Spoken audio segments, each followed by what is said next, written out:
Marian ഉടമ്പടി ധ്യാനത്തിലേക്ക് നമ്മൾ ഭക്തിപൂർവ്വം പ്രവേശിക്കുകയാണ്. ഈശോയുടെ നമുക്ക് ഹൃദയത്തിൽ നന്ദി പറയാം. ദൈവപിതാവിനാൽ ആകർഷിക്കപ്പെട്ടിട്ട് പരിശുദ്ധ ദൈവമാതാവ് ജീവനോടെ പ്രത്യക്ഷയായ ഈ അൾത്താരയിൽ ഈ സമയം നമ്മളെ ഒരുമിച്ച് കൂട്ടിയ ദൈവപിതാവിൻ്റെ സ്നേഹത്തിന് നമുക്ക് ഹൃദയത്തിൽ നന്ദി പറയാം. 2004 ഡിസംബർ 7 ഉച്ചകഴിഞ്ഞ് 2:30 ഇതുപോലൊരു ആരാധന മധ്യയാണ് ദൈവമാതാവ് സമയഘടികാരം നെഞ്ചിൽ ചാർത്തി ഈ അൾത്താരയിൽ പ്രത്യക്ഷയായിക്കൊണ്ട് ദുരന്തം ഉണ്ടാകുവാൻ പോകുന്നു, പ്രാർത്ഥിക്കണമെന്ന വലിയ ദൈവിക സന്ദേശം കൈമാറിയത്. ജീവിതത്തിൻ്റെ വലിയ ദുരന്തമുഖങ്ങളിലായിരുന്നു കൊണ്ടാണ് നമ്മളും പരിശുദ്ധ അമ്മ ജീവനോടെ പ്രത്യക്ഷപ്പെട്ട ഈ ആലയത്തിൽ വന്ന് മരിയൻ ഉടമ്പടി എടുത്തുകൊണ്ട് ഈശോയുടെ കരുണയ്ക്ക് വേണ്ടി ദൈവപിതാവിൻ്റെ വലിയ കരുതലിന് വേണ്ടി നോക്കി പാർക്കുന്നത്. ഈ ധ്യാനം നയിക്കുവാൻ പോകുന്ന കൃപാസനത്തിൻ്റെ സ്ഥാപക ഡയറക്ടറായ ബഹുമാനപ്പെട്ട VP ജോസഫ് അച്ഛനെ ദൈവപിതാവിൻ്റെ കരങ്ങളിൽ സമർപ്പിച്ച് നമുക്കൊരു നിമിഷം പ്രാർത്ഥിക്കാം. ഈശോയെ, ഈ ആരാധനയിലൂടെ നീളം നീ തന്നെ അച്ഛനിലൂടെ ഞങ്ങളോട് സംസാരിക്കണമേ എന്ന് പ്രാർത്ഥിക്കുന്നു. മരിയൻ ഉടമ്പടി നിബന്ധനകൾ വിശ്വസ്തതാപൂർവ്വം ദൈവസ്നേഹത്തോടെ പാലിക്കുവാനുള്ള അധിക അഭിഷേകം ഈ ആരാധനയിലൂടെ ഞങ്ങൾക്ക് നൽകണമേ എന്ന് പ്രാർത്ഥിക്കുന്നു. മരിയൻ ഉടമ്പടിയിൽ വന്നുപോയിട്ടുള്ള എല്ലാ പാകപ്പിഴകളും പരിഹരിക്കുവാൻ ഈശോയെ അധിക ബലം ഈ ആരാധനയിലൂടെ ഞങ്ങൾക്ക് നൽകണമേ എന്ന് പ്രത്യേകമായിട്ട് പ്രാർത്ഥിക്കുന്നു. 2015 മുതൽ കൃപാസനത്തിൽ വന്ന് മരിയൻ ഉടമ്പടി എടുത്തു പോയിട്ടുള്ള മുഴുവൻ മക്കളെയും അൾത്താരയിൽ സമർപ്പിച്ചുകൊണ്ട് ദിവികാരുണ്യനാഥനെ വരവേറ്റുകൊണ്ട് നമുക്ക് ഇരുകരങ്ങളും ഉയർത്തി ശക്തമായി സ്തുതിക്കാം. ഹല്ലേലൂയ, ഹല്ലേലൂയ, ഹല്ലേലൂയ, ഹല്ലേലൂയ. മഹത്വം, മഹത്വം, ആരാധന, ആരാധന. ഹല്ലേലൂയ, ഹല്ലേലൂയ. ഈശോയേ, നിന്റെ ശക്തി ഈ സമയം ഈ പ്രഭാതത്തിൽ ഞങ്ങളുടെ മധ്യേ വാഗ്ദാന പേടക സാന്നിധ്യമായി പ്രകടമാക്കണമേ എന്ന് പ്രാർത്ഥിക്കുന്നു. ഹല്ലേലൂയ, ഹല്ലേലൂയ, ഹല്ലേലൂയ. ഈശോയേ, ആത്മാവിന്റെ പുത്തൻ കാറ്റ് അയച്ചുകൊണ്ട് ലോകത്തിന്റെ അതിർത്തികൾ വരെ നിനക്ക് സുവിശേഷ സാക്ഷ്യമാകുവാൻ ഈ ആരാധനയിലൂടെ ഞങ്ങളെ തിരഞ്ഞെടുത്ത് അഭിഷേകം ചെയ്യണമേ. ഹല്ലേലൂയ, ഹല്ലേലൂയ, ഹല്ലേലൂയ. മഹത്വം, മഹത്വം. ദൈവപിതാവേ നന്ദി, ദൈവപിതാവേ മഹത്വം, ദൈവപിതാവേ ആരാധന. യേശുവേ നന്ദി, യേശുവേ സ്തോത്രം, യേശുവേ ആരാധന. നമുക്ക് മുട്ടുമേലായിരിക്കാം.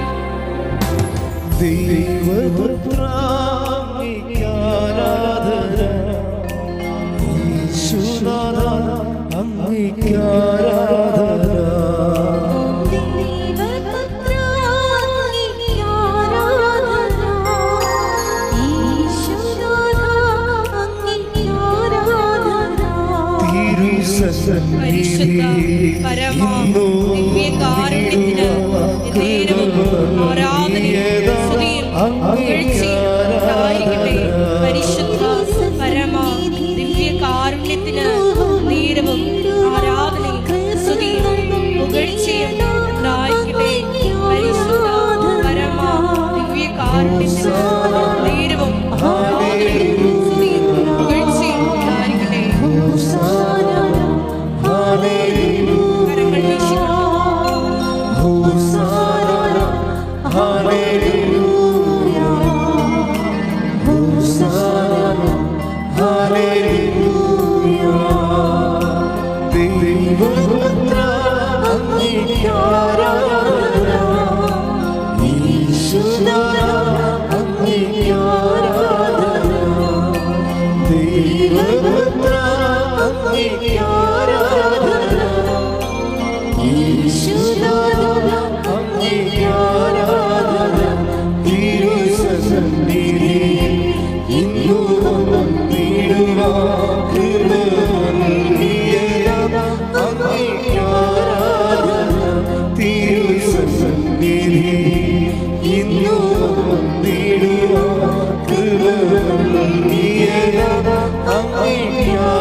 പരിശുദ്ധ പരമദിവ്യകാരുണ്യത്തിന് നേരവും ആരാധനയും സ്തുതിയും പുകഴ്ചയും ഉണ്ടായിരിക്കട്ടെ. പരിശുദ്ധ പരമദിവ്യകാരുണ്യത്തിന് നേരവും ആരാധനയും സ്തുതിയും പുകഴ്ചയും ഉണ്ടായിരിക്കട്ടെ. പരിശുദ്ധ പരമദിവ്യകാരുണ്യത്തിന് നേരവും ആരാധനയും സ്തുതിയും പുകഴ്ചയും ഉണ്ടായിരിക്കട്ടെ. എൻ്റെ പ്രിയപ്പെട്ടവരെ, ഉടമ്പടി ഒരു ഫെയ്ത്ത് ഫോർമേഷൻ പ്രോജക്റ്റാണ്. നമ്മൾ വളരെ ഉടമ്പടിയെ ഉടനടി പരിഹാരം എന്ന രീതിയിൽ ഇപ്പോൾ ആയിരക്കണക്കിന് സാക്ഷ്യങ്ങളായി. പക്ഷേ ബേസിക്കായിട്ട് ഉടമ്പടി ഒരു ഫെയ്ത്ത് ഫോർമേഷൻ പ്രോജക്റ്റാണ്. ഫെയ്ത്ത് ഫോർമേഷൻ എന്ന് പറഞ്ഞാൽ എന്താണ്? വിശ്വാസ പരിശീലന പദ്ധതി. ഉടമ്പടി എന്താണെന്ന് ചോദിച്ചു കഴിഞ്ഞാൽ ഒറ്റ വാക്കാണ്. അതായത് എപ്പോഴും ഈ അനുഗ്രഹം പ്രാപിക്കുന്നതിന് മുമ്പ് ആ വ്യക്തി കടന്നു പോകേണ്ട കുറച്ച് മേഖലകളുണ്ട്. അനുഗ്രഹം പ്രാപിക്കും. നമ്മൾ ചിലർ ഒരു മേഖലയും കടന്നു പോകാതെ അനുഗ്രഹം മേടിക്കും. അത് ഉള്ള വിഷയം എന്ന് വെച്ച് കഴിഞ്ഞാൽ കുറച്ച് കഴിയുമ്പോൾ അനുഭവിക്കാൻ യോഗ്യതയില്ലാതെ വരും. അനുഗ്രഹം വാങ്ങിക്കുന്നതും അനുഭവിക്കാനുള്ള യോഗ്യതയും രണ്ട് വിഷയമാണ്. നമുക്ക് അനുഗ്രഹം എത്ര കിട്ടിയാലും അനുഭവിക്കാൻ പറ്റിയില്ലെങ്കിൽ എന്തു ചെയ്യും, അല്ലേ?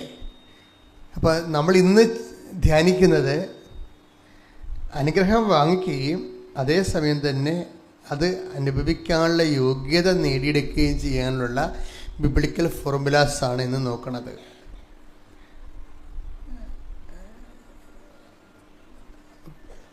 കർത്താവ് എപ്പോഴും പറയുമ്പോൾ ഈശോ പറയും, നിങ്ങൾ എൻ്റെ സ്നേഹത്തിൽ നിലനിൽക്കുവിൻ എന്ന് പറയും.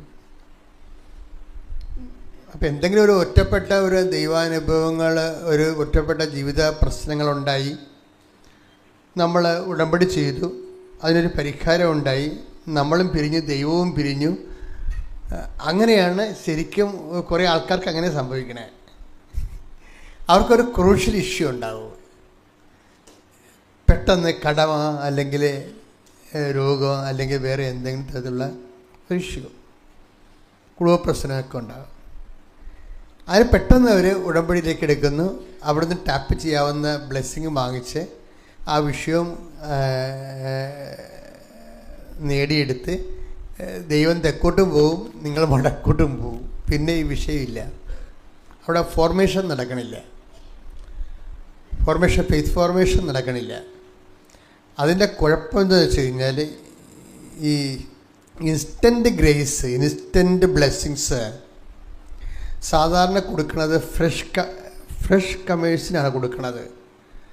എന്നുവെച്ചാൽ ആദ്യമായിട്ട് നിങ്ങൾ നോൺ ക്രിസ്ത്യനാണ്, നിങ്ങൾ ആദ്യമായി കൃപാസനത്തിൽ വരികയാണ്, നിങ്ങൾക്കിങ്ങനെ ഒരു വലിയൊരു ഗുരുതരമായ വിഷയമുണ്ട്. ഓക്കെ, ദൈവം അപ്പം തന്നെ അതിന് വിഷയത്തിനൊരു സമാധാനം ഉണ്ടാക്കും. പക്ഷെ ചിലർ അതൊരു തക്കമായിട്ട് എടുത്തുകൊണ്ട് എന്നും കൊന്നും അങ്ങനെ ഒരു രീതിയിൽ തന്നെ ഉടമ്പടിയെ കാണാൻ തുടങ്ങുമ്പോൾ എന്ത് പറ്റും? നിങ്ങൾ കോമ്പറ്റൻ്റ് പാർട്ട്ണർ എന്നുള്ള ആ സ്റ്റാറ്റസ് നിങ്ങൾക്ക് ഒരിക്കലും കിട്ടത്തില്ല. കോമ്പറ്റൻ്റ് പാർട്ട്ണർ എന്ന് പറയുന്നത് എന്താണ്? ഇത് ഉടമ്പടിയല്ലേ. ഉടമ്പടിയുടെ ഏറ്റവും വലിയ ഗ്രേസ്ഫുൾ എന്ന് പറയുന്നത്, ഉടമ്പടിയുടെ ഏറ്റവും വലിയ പദവി എന്ന് പറയുന്നത് എന്താ? അനുഗ്രഹത്തേക്കാൾ ഉപരി ആ പദവിക്കാണ് പ്രാധാന്യം.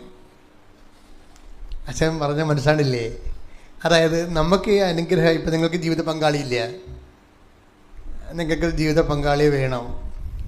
കഴിഞ്ഞ ദിവസങ്ങളിൽ എനിക്ക് തോന്നുന്നു ഈശോയുടെ ഒരു രീതി എല്ലാ വിഷയങ്ങളുടെ മേലും ദൈവത്തിന് എവരിത്തിങ്. ഇപ്പം നമ്മൾ ഈ സാക്ഷ്യങ്ങളെല്ലാം കേൾക്കുമ്പോൾ നമുക്ക് മനസ്സിലാകണത് എന്താ? സൂര്യന് താഴെ മനുഷ്യൻ അനുഭവിക്കുന്ന എല്ലാ പ്രശ്നങ്ങൾക്കും ഉടമ്പടി പരിഹാരമുണ്ട്. അതാണ് സാക്ഷ്യങ്ങൾ. നമ്മൾ ഓരോ സാക്ഷ്യങ്ങളും വെറൈറ്റി ആയിട്ടുള്ള സാക്ഷ്യങ്ങളിൽ ആൾക്കാർ പറയുന്നത് ജീവിതത്തിൻ്റെ എല്ലാ മണ്ഡലങ്ങളിലും താമസിക്കുന്നവരാണ്. നമുക്കറിയാമല്ലേ, കൃപാസനത്തെ സാക്ഷ്യങ്ങൾ കേട്ടാൽ മനസ്സിലാകും. അത് ഒരിക്കലും ഒരു ആലപ്പി ബേസ്ഡ് അല്ല കേരള ബേസ്ഡ് സാക്ഷ്യങ്ങളല്ല, ഗ്ലോബൽ സാക്ഷ്യങ്ങളാണ് വരുന്നത്. ഞാൻ തന്നെയും 17 മറ്റ് രാജ്യങ്ങളിൽ പോയി. അപ്പോൾ അവിടെയുള്ള ആൾക്കാരുടെ ജീവിതവും നമ്മളുടെ ജീവിതാവസ്ഥകൾ, നമ്മളുടെ ജീവിത ആവശ്യങ്ങളൊന്നുമല്ല അവരുടേത്, ഭയങ്കര വ്യത്യാസമുണ്ട്. അപ്പോൾ ഇതുകൊണ്ട് തന്നെ സാക്ഷ്യങ്ങളെല്ലാം ഗ്ലോബലായിട്ടുള്ള സാക്ഷ്യങ്ങളാണ് വരണത്. അപ്പോൾ നമുക്ക് എവിടെ ഏത് രീതിയിലും കൊണ്ടുപോയി ഉടമ്പടിയെ തിരിച്ചു വെച്ചാൽ നമുക്ക് റെയിൻ ഹാർവസ്റ്റ് എന്നൊക്കെ പറയത്തില്ലേ, മഴവെള്ള സംഭരണി, പിന്നെ എങ്ങോട്ട് തിരിച്ചു വെച്ചാലും നമുക്ക് നമ്മുടെ ആവശ്യമനുസരിച്ച് ഉടമ്പടിയിൽ റെസ്പോണ്ടീവാണ്. അപ്പോൾ പക്ഷേ ചിലർക്കൊരു കുഴപ്പമുണ്ട്. അവർക്ക് അറിവില്ലാത്തതുകൊണ്ടാണ് അങ്ങനെ സംഭവിക്കുന്നത്. അവർ അനുഗ്രഹത്തിന് മാത്രം ഇങ്ങനെ ഫോക്കസ് ചെയ്യും. എൻ്റെ സഹോദരൻ അത് ചെയ്യരുത്. അനുഗ്രഹത്തിനേക്കാൾ വലുത് അതിൻ്റെ പദവിക്കാണ്. പദവി എന്ന് പറയുന്നത്, ഞാനുള്ള കാര്യങ്ങൾ പറയാം, എനിക്ക് ഒരു അനുഗ്രഹവും ദൈവം തന്നില്ലെങ്കിലും ഞാൻ ഈ പൗരോഹിത്യത്തിൻ്റെ പദവി അതൊരു കവനൻ്റെ പദവിയാണ്. ഒരു അനുഗ്രഹം വേണ്ട ആവശ്യമില്ല, പദവി മാത്രം മതി. എന്താ കാര്യം? ഞാൻ കർത്താവുമായിട്ടൊരു ഒരു പ്രോജക്റ്റല്ല, ബയലാറ്ററൽ എഗ്രിമെൻ്റുള്ള പാർട്ട്ണറാണ് നമ്മൾ ശരിക്കും. അതുപോലെ തന്നെയാണ് നിങ്ങൾക്കും ഇതൊരു സുവർണ അവസരമാണ്. എന്താണ്? ദൈവത്തിൻ്റെ കൂട്ടുവേലക്കാരി.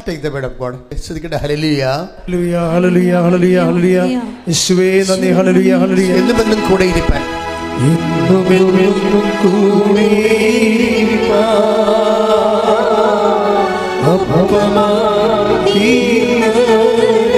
സന്തോഷത്തിന് പാടുക.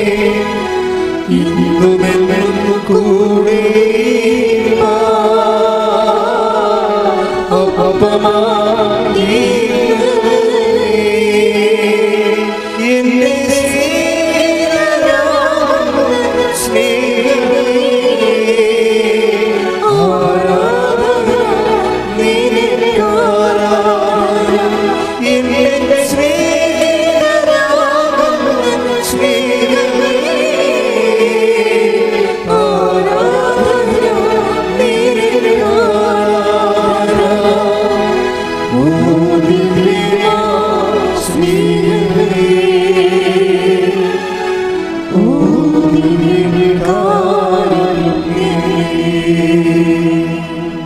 പരമദിവ്യകാരുണ്യത്തിന് ആരാധനയും സ്തുതിയും പുകഴ്ചയും ഉണ്ടായിരിക്കട്ടെ. 1 കൊരിന്തോസ് 3:9. 1 കൊരിന്തോസ് 3:9. ഞങ്ങൾ ദൈവത്തിന്റെ കൂട്ടുവേലക്കാരാണ്. ഞങ്ങൾ ദൈവത്തിന്റെ കൂട്ടുവേലക്കാരാണ്. ഒന്നുകൂടി പറഞ്ഞേ.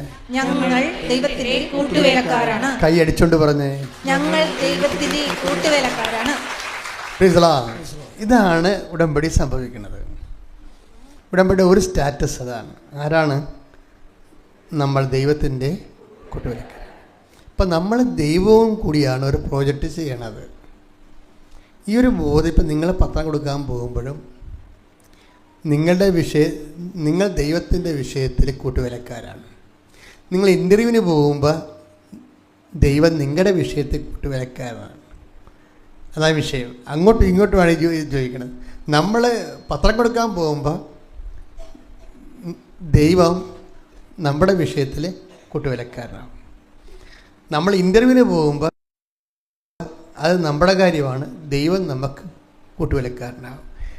ഇത്രയും നാൾ മനസ്സിലാക്കിയിരുന്നതിൽ നിന്ന് നമുക്ക് ഒരു അനുഗ്രഹവും ഉടമ്പടിയുടെ പുറത്തില്ല. അത്രയും പെർഫെക്റ്റാണ് ഉടമ്പടി. കഴിഞ്ഞ ദിവസങ്ങളില്ലേ എലിസബത്ത് ജീനയ്ക്ക് കുറേ സാക്ഷ്യങ്ങളുണ്ട്. അതിലൊരു സാക്ഷ്യം എന്ന് പറയുന്നത് അവളുടെ രോഗങ്ങളൊക്കെ മാറിയത് സാക്ഷ്യങ്ങളാണ്, നല്ല സാക്ഷ്യങ്ങളാണ്. ഉടമ്പടിയുടെ നേർച്ച വസ്തുക്കൾ ഉപയോഗിച്ച് ഗുരുതരമായ രോഗങ്ങളിൽ നിന്നൊക്കെ മാറിയതാണ്. ഞാനിവിടെ പറയാൻ ഉദ്ദേശിക്കുന്നത് അതല്ല. അവൾ ആ രോഗങ്ങളിൽ നിന്നെല്ലാം മാറി. അപ്പോൾ അവളുടെ ലൈഫ് ആദ്യം പ്രതിരോധമാണല്ലേ, പ്രതിരോധം. അതിനെല്ലാം അതിജീവിച്ചു വന്നപ്പോൾ പിന്നീട് എന്താണ്, എല്ലാം അതിജീവിച്ചു. പിന്നെ ജീവിതമാർഗ്ഗമില്ല. ആദ്യം നിൽക്കക്കളിയില്ലായിരുന്നു, രോഗിയായിരുന്നു. അതിനെ ഉടമ്പടിയിലൂടെ അതിജീവിച്ചു. അത് കഴിഞ്ഞപ്പോൾ പിന്നെ എന്താ, ജീവിതമാർഗമില്ല. ഈ ജീവിതമാർഗത്തിനും കർത്താവിൻ്റെ കയ്യിൽ എങ്ങനെയാണ് ദൈവം നമ്മളെ രക്ഷിക്കണമെന്ന് അജ്ഞാതമായ മാർഗങ്ങളാണ്. ഈ അജ്ഞാതമായ മാർഗങ്ങളിലൂടെ, ഈ വഴിയിലൂടെ ഇതിനു മുമ്പേ നീ പോയിട്ടില്ലെന്ന് പറയുന്നതും അജ്ഞാതമായ മാർഗങ്ങളിലൂടെ ദൈവം നമ്മളെ രക്ഷിക്കുക. വെച്ചാൽ നമ്മൾക്ക് അറിയാവുന്ന, ഇപ്പോൾ എന്താണ് എലിസബത്ത് ജീനയുടെ വിഷയം എന്താ? എലിസബത്ത് ജീന ഇങ്ങനെ കൃപാസനം ധ്യാനം കൂടിക്കൊണ്ടിരിക്കുമ്പോൾ അച്ഛൻ ധ്യാനത്തിലൂടെ പറയുകയാണ്, നിങ്ങളുടെ ഏജൻസിയുടെ നമ്പർ കെ ആണെന്ന്. കെയിൽ തുടങ്ങുവാണ്, കെയിലാണ് നിങ്ങളുടെ ഏജൻസിയുടെ നമ്പർ തുടങ്ങുന്നത്, അതുകൊണ്ട് നിങ്ങൾക്ക് പ്രൊസീഡ് ചെയ്യാമെന്ന് ഞാൻ ധ്യാനത്തിലൂടെ പറയുകയാണ്. അങ്ങനെ കുറേ മെസ്സേജ് വരുവേ, നമ്മൾ ശ്രദ്ധിച്ചുകൊണ്ടിരിക്കുന്ന സമയത്ത് കുറേ മെസ്സേജ് വരും. അപ്പോൾ പറയാനുള്ളതാണെങ്കിൽ ഞാൻ പറയും, എനിക്കുള്ള മെസ്സേജ് ആണെങ്കിൽ ഞാൻ റിസർവ് ചെയ്യും. അപ്പോൾ നിങ്ങളോട് പറയാനുള്ള മെസ്സേജ് ആണെങ്കിൽ ഞാൻ പറയും. അപ്പോൾ എന്താ വിഷയം എന്ന് വെച്ചാൽ, നിങ്ങൾ ഓർക്കും, നിങ്ങൾ ഉടനെ ചിന്തിക്കണം എങ്ങനെയാണെന്ന് അറിയാമോ? എന്തുമാത്രം ആൾക്കാർ ജോലിക്ക് പോണേ, എന്തുമാത്രം ആൾക്കാർ ഏജൻസിൻ്റെ തിരക്ക് കിടക്കണം, എൻ്റെ അത് കെ ആരാണെന്ന് എങ്ങനെ അറിയാൻ പറ്റും? ഇത് ചുമ്മാ ഇങ്ങനെ ഈ ഇരണ്ടയ്ക്ക് വെടിവെക്കണ പോലെയാണെന്ന് പറയും. എന്നുവെച്ചാൽ ഇരണ്ടയ്ക്ക് വെടിവെക്കുക എന്ന് വെച്ചാൽ ഇരണ്ടയിൽ ഇങ്ങനെ അരിമ്പ് കോരിയിട്ടല്ലേ വെടിവെക്കുന്നത്, പൂട്ട വെടിവെക്കുന്നത്, എന്നിട്ട് കുളനെ കൊള്ളണ്ട. അങ്ങനെയല്ല. കർത്താവിൻ്റെ ദർശനങ്ങളെന്ന് പറയണത് എപ്പോഴും നമ്മൾ ശ്രദ്ധിക്കണം. കോമൺ ആയിട്ടാണ് മെസ്സേജ് നമ്മൾ കേൾക്കണമെങ്കിലും അതിൻ്റെ യഥാർത്ഥ സ്വീകർത്താവിന് ആന്തരിക ബോധ്യം കിട്ടും ആ സമയത്ത്. അങ്ങനെയാണ് ഇത് വരുന്നത്. നമ്മുടെ ഈ ആധ്യാത്മിക മേഖലയുടെ കമ്മ്യൂണിക്കേഷൻസ് ഇല്ലേ, നമ്മൾക്കൊന്നും ചിന്തിക്കാൻ പോലും പറ്റാത്ത കമ്മ്യൂണിക്കേഷൻസാണ് കർത്താവ് കമ്മ്യൂണിക്കേഷൻ. ഇപ്പം ഞാനിപ്പോൾ നിങ്ങളോട് കെ എന്ന് പറഞ്ഞു കഴിഞ്ഞാൽ ഇവിടെ ഇരിക്കുന്ന 1000 പേർക്ക് ഉണ്ടെങ്കിലും ആ യഥാർത്ഥ സ്വീകർത്താവിന് എന്താ കിട്ടണത്? ഉടനെ പരിശുദ്ധാത്മാവ് ആന്തരിക ബോധ്യം കൊടുക്കും. This is particularly for you Elon. അതാണ് ആന്തരിക ബോധ്യം എന്ന് പറയുന്നത്. ആന്തരിക ബോധ്യം എന്ന് പറയുന്നത് ഇതാണ്. ഇത് എൻ്റെ മക്കളെ ഒരിക്കലും ഡൗട്ട് ഫെയ്ത്ത്, ചിലർ ആധ്യാത്മിക ശാസ്ത്രം അറിയാൻ പറ്റാത്ത കാരണം ചില ആൾക്കാർ ഡൗട്ട് ഫെയ്ത്തിൽ ചെയ്യും. എന്നെക്കുറിച്ചായിരിക്കും ചിലപ്പോൾ അച്ഛൻ പറഞ്ഞത്, കിട്ടിയാൽ ഊട്ടി പോയ ചട്ടി ചെയ്ത് നോക്കിയേക്കാം എന്ന് പറഞ്ഞ് കാശ് കൊടുക്കുക. അങ്ങനെയല്ല, അങ്ങനെ ചെയ്യരുത്. അത് ഡൗട്ട് ഫെയ്ത്ത് എന്ന് പറയും. ഡൗട്ട് ഫെയ്ത്ത് അതായത് ഇത് അച്ഛൻ എന്നെക്കുറിച്ചായിരിക്കും പറഞ്ഞത്, ദൈവമേ അങ്ങനെ എന്നെക്കുറിച്ച് തന്നെ ആയിരിക്കണേ, നാട്ടുകാരെക്കുറിച്ചൊന്നും ആയിരിക്കല്ലേ എന്നൊക്കെ പറഞ്ഞുകൊണ്ട് ഈ ഡൗട്ട് ഫെയ്ത്തിനെ നമ്മൾ ചെയ്യും. അത് ബൈബിൾ ഇതിനെ വിലക്കുന്നുണ്ട്, ബാൻ ചെയ്യും ഡൗട്ട് ഫെയ്ത്തിനെ. അത് വളരെ ശ്രദ്ധിക്കണം. നമ്മൾ എന്തിനാണ് ബൈബിൾ പഠിക്കണത്? ദൈവത്തിൻ്റെ വഴികളെ മനസ്സിലാക്കാൻ വേണ്ടിയാണ്, അല്ലാതെ ചരിത്രം പഠിക്കുകയല്ല. how to deal with God, how to receive the message, even the tiny message എങ്ങനെയാണ് റിസീവ് ചെയ്യണത്. എൻ്റെ മക്കളൊന്ന് പ്രാർത്ഥിച്ചേ, കർത്താവ് നെഞ്ചത്ത് വെച്ച് പ്രാർത്ഥിക്കും. കർത്താവായ ദൈവമേ, ഞാൻ ഉടമ്പടി എടുത്തിട്ട് കുറേ നാളായി ജീവിക്കുന്ന, പക്ഷെ ഉടമ്പടി ആഗ്രഹിക്കുന്ന വഴികളിലൂടെ പക്വതയാർന്ന പ്രബുദ്ധതയിലേക്ക് വളരാൻ എനിക്ക് ആഗ്രഹമുണ്ട്. ദൈവമേ, ഈ ധ്യാനത്തിലൂടെ ആഴമായ ബോധ്യങ്ങളാൽ എന്നെ അഭിഷേകം ചെയ്യണമേ. എൻ്റെ മക്കളെ, നിങ്ങൾ കർത്താവിനോട് പറയണത്, കർത്താവ് എനിക്ക് നിന്നെ പഠിക്കണം, നിൻ്റെ വഴികളെ പഠിക്കണം, നിൻ്റെ കൂടെ സഞ്ചരിക്കണം, നിൻ്റെ ഭാഷ എനിക്ക് മനസ്സിലാകണം. കാര്യം മൊത്തം കമ്മ്യൂണിക്കേഷനാണ്. രാത്രിക്ക് അറിവ് കൊടുക്കണം എന്നൊക്കെ പറഞ്ഞ പോലെ നമുക്കൊരു ലക്കാനുമില്ലാതെ ഈ സമയവും ദൈവം കമ്മ്യൂണിക്കേഷൻ തന്നുകൊണ്ടിരിക്കും. അപ്പോൾ എപ്പോഴും കമ്മ്യൂണിക്കേഷൻ വരുമ്പോൾ ശ്രദ്ധിക്കേണ്ടത്, ഈ 1000 പേര് ഇവിടെ ഇരിക്കുന്നുണ്ടെങ്കിലും ആ മെസ്സേജ് ഒരു വ്യക്തിയാണ് കർത്താവ് ഉദ്ദേശിക്കുന്നത്, അല്ലെങ്കിൽ ഒരു 3 വ്യക്തിയാണ് ഉദ്ദേശിക്കുന്നത് വിചാരിച്ചോ.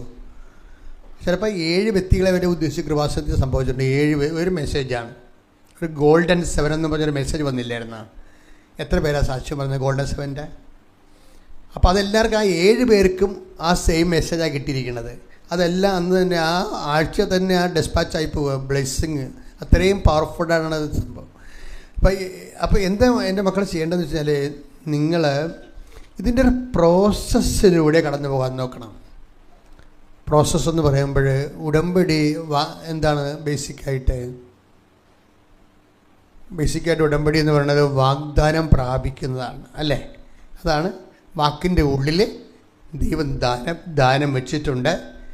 എൻ്റെ ജീവിതത്തിൻ്റെ പർട്ടിക്കുലറായിട്ടുള്ള ദാനം എൻ്റെ ഉടമ്പടിയിലൂടെ ഞാൻ റിലീസ് ചെയ്തിരിക്കുന്നതാണ് ഈ ഉടമ്പടി ജീവിതം എന്ന് പറയണത്. അപ്പോൾ ഈ വാഗ്ദാനം പ്രാപിക്കാൻ വേണ്ടി നമുക്ക് വേണമെങ്കിൽ ഓളോടെ സഡൻ വാഗ്ദാനം പ്രാപിക്കാൻ പറ്റും. ഇപ്പം നിങ്ങൾക്ക് ഇപ്പോൾ ചില ആൾക്കാർക്ക് 8ാം ക്ലാസ് കഴിഞ്ഞാൽ പിന്നെ കുറേ നാളെ പഠിത്തം നിർത്തിക്കഴിഞ്ഞാൽ ഗവൺമെൻറ് പറയുമല്ല 10ാം ക്ലാസ്സിൽ പോയി ഇരിക്കാമെന്ന് പറഞ്ഞില്ലേ. 8ാം ക്ലാസ് വെച്ച് പഠിത്തം നിർത്തിയതാ. പിന്നെ കെട്ടണ കാലത്ത് ചെന്നപ്പോൾ എല്ലാവരും ചോദിക്കണത് വിദ്യാഭ്യാസമാണോ? അയ്യോ 10ാം ക്ലാസ് പോലും പാസ്സായില്ലേ. അപ്പോൾ അവർക്ക് അപ്പോഴാണ് തോന്നുന്നത് എന്നാൽ 10ാം ക്ലാസ് പഠിക്കാമെന്ന്. അപ്പോൾ ഇനി 9 പഠിക്കാതെ 9 ചാടി 10ാം ക്ലാസ്സിൽ പോയി ഇരിക്കാൻ ഗവൺമെൻറ് ഒരു പ്രൊവിഷൻ ഉണ്ടാക്കിയിട്ടുണ്ട്. അവരുടെ PDC കഴിഞ്ഞാൽ പിന്നെ MAക്ക് പഠിക്കാൻ വേണ്ടി ഗവൺമെൻറ്റിന് പ്രൊവിഷൻ ഉണ്ടാക്കിയിട്ടുണ്ട്. അത് ഒരു പ്രായം കഴിയണം കഴിഞ്ഞാൽ നമുക്ക് MA എഴുതിയെടുക്കാൻ പറ്റും. പക്ഷേ MA എഴുതിയെടുക്കുമ്പോൾ നമ്മൾ ശ്രദ്ധിക്കേണ്ട വിഷയം എന്ന് പറയുന്നത് ഈ 10ാം ക്ലാസ്സുകാരൻ അല്ലെങ്കിൽ MAക്കാരൻ അറിഞ്ഞിരിക്കേണ്ട കടന്നു പോകേണ്ട ഒരു എഡ്യൂക്കേഷൻ ഒരു ഫോർമേഷനുണ്ട്. അതുണ്ടാകത്തില്ല. ഈ സർട്ടിഫിക്കറ്റ് മാത്രമേ ഉണ്ടാകത്തുള്ളൂ. ഇതാണ് വിഷയം. ഇങ്ങനെ ദൈവത്തിൻ്റെ അടുത്ത് നമുക്കൊരു അപ്രോച്ച് പറ്റത്തില്ല. ഉടമ്പടിയിലൂടെ ആദ്യകാലങ്ങളിലൊക്കെ നമുക്ക് കിട്ടുന്ന അനുഗ്രഹം പിന്നെ കാതലായ ദൈവ-മനുഷ്യബന്ധമായിട്ട് ഇതിനെ കൺവേർട്ട് ചെയ്യണം. അതിന് ഇതിൻ്റെ പ്രൊസീജിയർ എല്ലാം നിവർത്തിക്കൊണ്ട് പോകണം. കാര്യം ഇതിന് 4 ഉടമ്പടിക്ക് വാഗ്ദാനം പ്രാപിക്കാൻ 4 പ്രൊസീജിയറാണ് ദൈവം വെച്ചിരിക്കുന്നത്. എന്തൊക്കെയാണ്? ഒന്ന്, മരുഭൂമിയിലൂടെ പോരണം. രണ്ടാമത്തത് എന്താണ്? മരുഭൂമിയിലൂടെ പോന്ന് ജോർദാൻ കടക്കണം. ആദ്യം ചെങ്കടലിലൂടെ പോരണം. ചെങ്കടലിലൂടെ വന്നാൽ എവിടെ എത്തണം? മരുഭൂമി. ഇനി മരുഭൂമിയിലൂടെ പോന്നു കഴിഞ്ഞാൽ അപ്പോൾ ചെങ്കടൽ, മരുഭൂമി, ഡെസേർട്ട് അല്ലേ, റെഡ് സീ. അതെല്ലാം പ്രൊസീജിയറാണ്. അത് കഴിഞ്ഞിട്ടാണ് ജോർദാൻ വരണത്. ജോർദാൻ നീന്തി കയറി വരുമ്പോഴാണ് ജെറീക്കോ പ്രത്യക്ഷപ്പെടുന്നത്. അപ്പം 4 പ്രൊസീജിയറിലൂടെയും പോരുന്ന ആൾക്കാരുണ്ട്. നല്ല സൂപ്പറായിട്ട് അതെല്ലാം ഓരോ പ്രൊസീജിയർ കഴിയുമ്പോഴും അവർ ബലമാകും, ദൈവമായിട്ടുള്ള ബന്ധത്തിൽ ബലമാകും. അപ്പം അതുകൊണ്ട് ആ ദൈവം അതാണ്, അങ്ങനെയുള്ള ഹെൽത്തി ആയിട്ടുള്ള കവനൻ്റ് ലൈഫാണ് ദൈവം ഉദ്ദേശിക്കുന്നത്. അപ്പം അതുകൊണ്ടാണ് ഞാൻ പറയണത്, ഈ 10ാം ക്ലാസ് നമുക്ക് ഇപ്പോൾ ഒരു 8ാം ക്ലാസ്സിൽ തോറ്റെന്ന് വിചാരിച്ചോ, പിന്നെ നമുക്ക് 10ാം ക്ലാസ് എഴുതിയെടുക്കാൻ സർട്ടിഫിക്കറ്റല്ലേ ഉണ്ടാകത്തുള്ളൂ. ചിലപ്പോൾ എഴുതി ഒപ്പിടാൻ പറയുമ്പോൾ അവർ മിക്കവല്ല ഷൂവായ ഇന്ദ്രായൊക്കെ ഒപ്പിടത്തുള്ളൂ. അതാണ് വിഷയം. അവർ ഷൂ എന്നൊക്കെ പറഞ്ഞ് ഒപ്പിട്ടുകളെ അങ്ങനെയല്ലല്ല. അവർ 10ാം ക്ലാസ്സുകാരൻ്റെ സ്റ്റാൻഡേർഡ് വേണം ആദ്യം. അതുപോലെ തന്നെ ഉടമ്പടി ഒരു 4 പുതുക്കെന്ന് പറയുമ്പോൾ ഉടമ്പടി 4 പുതുക്കിയ സ്റ്റാൻഡേർഡ് ഉണ്ടാകണം ആളിന്.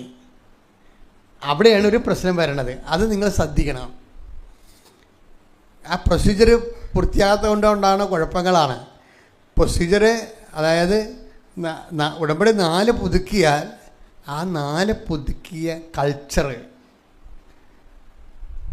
അവർ കടന്നു പോയിട്ടുള്ള ഓരോ ഘട്ടം. ഇപ്പം തന്നെ ഉദാഹരണത്തിന് ചെങ്കടലിലൂടെ ഈജിപ്തിൽ നിന്ന് പോകുന്നതിന് ശേഷം പിതാക്കന്മാർ പിന്നെ കടന്നു പോകുന്ന ഏറ്റവും വലിയ വിഷയം ചെങ്കടലാണ്. വാഗ്ദാന നാട് പ്രാപിക്കുമ്പോൾ ഈ ഉടമ്പടി വാഗ്ദാനം പ്രാപിക്കുന്നതാണല്ലോ. അപ്പം ചെങ്കടലിലൂടെ ഉണ്ടാകുന്ന പ്രോസസ്സിങ് എന്താ? ചെങ്കടൽ കൊണ്ട് ദൈവം ഉദ്ദേശിക്കണത് എന്താ? പൗലോസ് അപ്പോസ്തലൻ പറയുന്നത് പാപത്തിൽ നിന്നുള്ള മോചനമാണത്. ഉടമ്പടിയുടെ ഒരു ഘട്ടം കഴിയുമ്പോൾ നിങ്ങളുടെ പാപം കുറഞ്ഞിരിക്കണം. അതാ വിഷയം. ഉടമ്പടി ഘട്ടം കഴിഞ്ഞാൽ ചില ആൾക്കാർ ചെങ്കടലിൽ കടക്കാതെ മരുഭൂമി കയറിയിരിക്കും. അതായത് ചെങ്കടലിൽ കടക്കത്തില്ല. അവർ കടക്കാതെ എന്തെങ്കിലും തരിടെ കാണിച്ച് അവർക്കിതുമായിട്ട് ബന്ധമില്ലല്ലോ.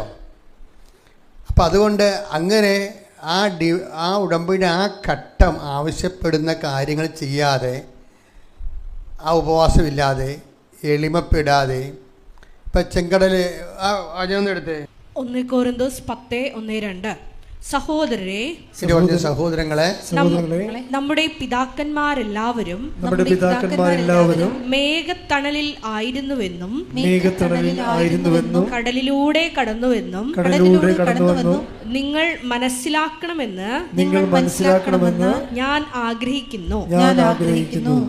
അവരെല്ലാവരും മേഘത്തിലും കടലിലും സ്നാനമേറ്റ് മോശയോട് ചേർന്നു. അപ്പൊ സ്നാനമാണ് ഉദ്ദേശിക്കുന്നത് അവിടെ.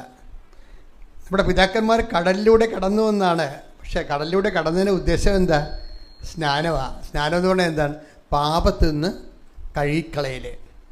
ഉടമ്പടിയുടെ ഒരു ഘട്ടത്തിൽ ഈ സ്നാനം നടക്കണം. അതാണ് എൻ്റെ പ്രൊസീജിയർ എന്ന് ഞാൻ പറഞ്ഞത്.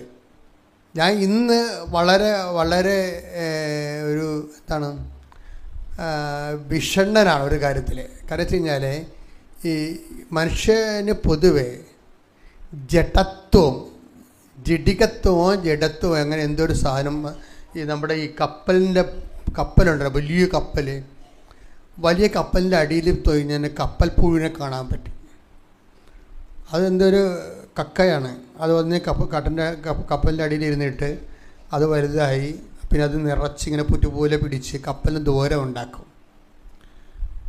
അതുപോലെ ഈ ആധ്യാത്മിക മേഖലയിൽ സ്ഥിരം വ്യാപരിക്കുന്ന ആൾക്കാർ ഇതുപോലെ കപ്പൽ പുഴുവിൻ്റെ അസുഖങ്ങളുണ്ട്. അതെന്ന് വെച്ച് കഴിഞ്ഞാൽ നിങ്ങളിപ്പോൾ തന്നെ സ്ഥിരമായിട്ട് ഉടമ്പടി പുതുക്കാൻ തുടങ്ങിയാൽ നിങ്ങൾക്കും ആ വിഷയത്തിൽ ശ്രദ്ധിച്ചില്ലെങ്കിൽ ഉണ്ടാവും. നിങ്ങളിത് ടേക്ക് ഫോർ ഗ്രാൻഡഡ് എടുക്കും. ഇതൊക്കെ ഞങ്ങൾ കുറേ കേട്ടതാ, ഇതാണ് സാധനം, ഇങ്ങനെയാണ് സാധനം. ഇതൊക്കെ നമ്മളെപ്പോഴും കേൾക്കണതല്ലേ ഇത്. കേരളത്തിനും പൊതുവേ ഇപ്പോൾ ഈ രോഗം കൂടുതലാണ്. കാര്യം 109 ധ്യാനകേന്ദ്രങ്ങളിലൂടെ കയറി ഇറങ്ങാത്ത ആൾക്കാർ ഒരു ധ്യാനകേന്ദ്രത്തിൽ തന്നെ 10 പ്രാവശ്യമൊക്കെ പോയിട്ട് ആൾക്കാരുണ്ട്. അപ്പം ഇങ്ങനെ പോയിട്ട് കപ്പൽ പുഴു അടിച്ചങ്ങനെ ഇരിക്കുകയാണ് ഈ സാധനത്തിന്. എന്താ കാര്യം വെച്ച് കഴിഞ്ഞാൽ ഇതൊക്കെ ഞങ്ങളെ കുറേ കേട്ടതാ എന്ന് വിചാരിച്ചുകൊണ്ട് നിങ്ങളുടെ നെഗറ്റീവ് ക്യാരക്ടറിൽ അഭിരമിക്കും. ആ പ്രൊസീജിയറിലൂടെ കടന്നു പോയെങ്കിലും അതിൻ്റെ പ്രൊസീജിയറിൻ്റെ ഒരു പ്രക്രിയ നമ്മളിൽ നടക്കത്തില്ല. മേഘത്തിലൂടെയും അതുപോലെ തന്നെ കടലിലൂടെയും കടന്നു പോകുമ്പോൾ സ്നാനപ്പെട്ടു എന്നാണ് കർത്താവിൻ്റെ വചനത്തിൽ എഴുതിയിരിക്കുന്നത്. ഉടമ്പടിയുടെ ആദ്യകാലങ്ങളിൽ തന്നെ സംഭവിക്കേണ്ട വിഷയമാണ് സ്നാനം. എന്ന് വെച്ച് കഴിഞ്ഞാൽ എന്താണ്? സ്നാനം പലതരത്തിലുള്ളതാണ്. മനസ്ഥിതിയിൽ സ്നാനം നടക്കും. മനസ്ഥിതിയിലെ അപ്രോച്ച് സമീപനത്തിൽ സ്നാനം നടക്കും. പിന്നെ പാപത്തിൻ്റെ ചെയ്തികളിൽ സ്നാനം നടത്തും. അപ്പോൾ ഈ പ്രൊസീജിയർ ഒന്നും നടക്കാതെ അനുഗ്രഹത്തെ മാത്രം ടാപ്പ് ചെയ്യാൻ വേണ്ടി ഉടമ്പടിയിലൂടെ പോകുന്ന ആൾക്കാരുണ്ട്. അതുകൊണ്ടാണ് കുറച്ച് കഴിയുമ്പോൾ ഈ അനുഭവിക്കാൻ യോഗ്യതയില്ലാതെ വരുന്നതിൻ്റെ കാരണം അതാണ്. എപ്പോഴും അസമാധാനവും അസമാധാനം സൃഷ്ടിച്ചുകൊണ്ടിരിക്കും. എപ്പോഴും അവരെന്താണ് സൃഷ്ടിക്കണമെന്ന് ചോദിച്ചു കഴിഞ്ഞാൽ അസമാധാനവും അന്തഛിദ്രവും സൃഷ്ടിച്ചുകൊണ്ടിരിക്കാം. ഇവിടെ അവരുള്ള സ്ഥലങ്ങളിലെല്ലാം ഇഷ്യൂസ് ഉണ്ടാക്കി ഡെവലപ്പ് ചെയ്തുകൊണ്ടിരിക്കാം. ഇത് വളരെ നിങ്ങളുടെ കുടുംബത്തിനുള്ള കാര്യമാണ് ഈ വിഷയം. ഒന്ന് പ്രാർത്ഥിക്കുക. കർത്താവായ ദൈവമേ, ഉടമ്പടിയുടെ ആദ്യത്തെ ഘട്ടമായ ചെങ്കടലിലൂടെ കിടക്കുന്ന പ്രക്രിയ എന്റെ ആന്തരിക ജ്ഞാനസ്ഥാനത്തെ സൂചിപ്പിക്കുകയും അതിനപേക്ഷികമായി ശുദ്ധജീവിതം നയിക്കുവാൻ എന്നെ സഹായിക്കുകയും ചെയ്യണമേ. ശ്രദ്ധിക്കട്ടെ.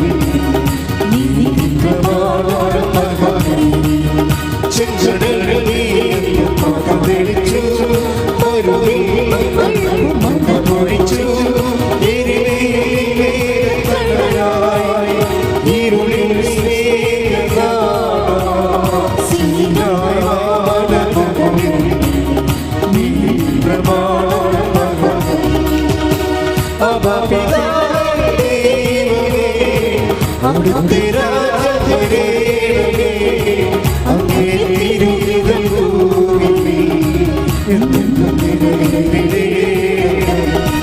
അബ്ബാ പിതാവേ ദൈവമേ, അവിടുത്തെ രാജ്യം വരേണമേ, അങ്ങേ തിരുഹിതം ഭൂമിയിൽ എന്നെന്നും നിറവേറണമേ. ഇസ്രായേലിനായ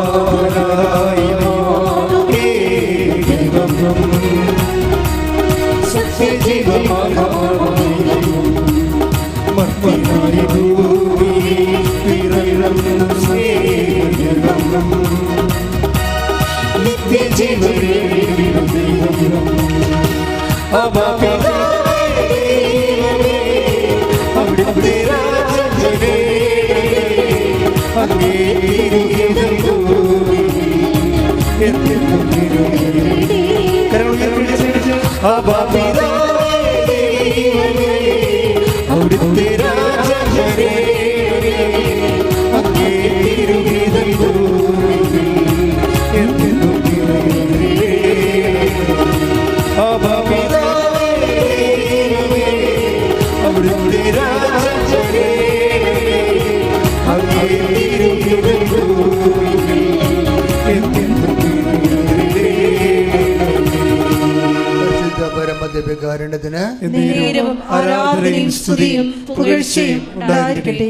മക്കളെ, കർത്താവിൻ്റെ വചനങ്ങൾ കേൾക്കുമ്പോൾ നിങ്ങൾ എളിമയോടെ സ്വീകരിക്കുകയും കർത്താവിൻ്റെ വചനങ്ങളിലൂടെ ദൈവികമായ സത്യങ്ങളെ വെളിപ്പെടുത്തി നിങ്ങൾക്ക് ആത്മീയ ആഹാരം കർത്താവ് ഒരുക്കുന്നതിന് ഓർത്ത് നന്ദി പറയുകയും സന്തോഷത്തോടെ അത് സ്വീകരിക്കുകയും ചെയ്യണം.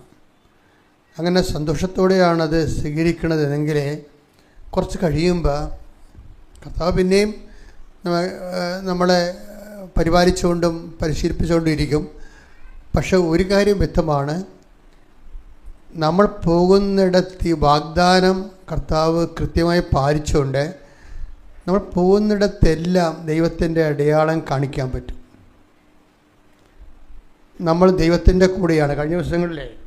കഴിഞ്ഞ ദിവസങ്ങളിൽ ആനിയമ്മ ഫ്രാൻസിസ് എന്നും പറഞ്ഞൊരു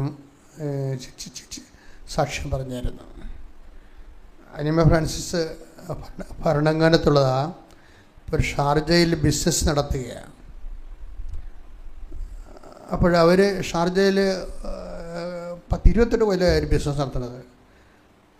പക്ഷേ അത്രയും 28 കൊല്ലമായിട്ട് വലിയ മില്യനെയർ ബിസിനസ്സാണ് നടത്തുന്നത്. പക്ഷെ അവർ വളരെ കൂളായിട്ടാണ് അവതരിപ്പിക്കുന്നത്. ഒരു മുറുക്ക കച്ചവടം നടത്തണ പോലെയാണ് പറയണത്. അവർ ഒരു പെട്ടിക്ക നടത്തണ പോലെയാണ് പറയണത്. ആ വിഷയം അതായത് ഞാൻ ആ സാക്ഷ്യം കേട്ടപ്പോൾ എനിക്ക് സത്യം അവർ പറയണത്, ഞാൻ എവിടെ പോയാലും എൻ്റെ കൂടെ അമ്മയുണ്ടാവും.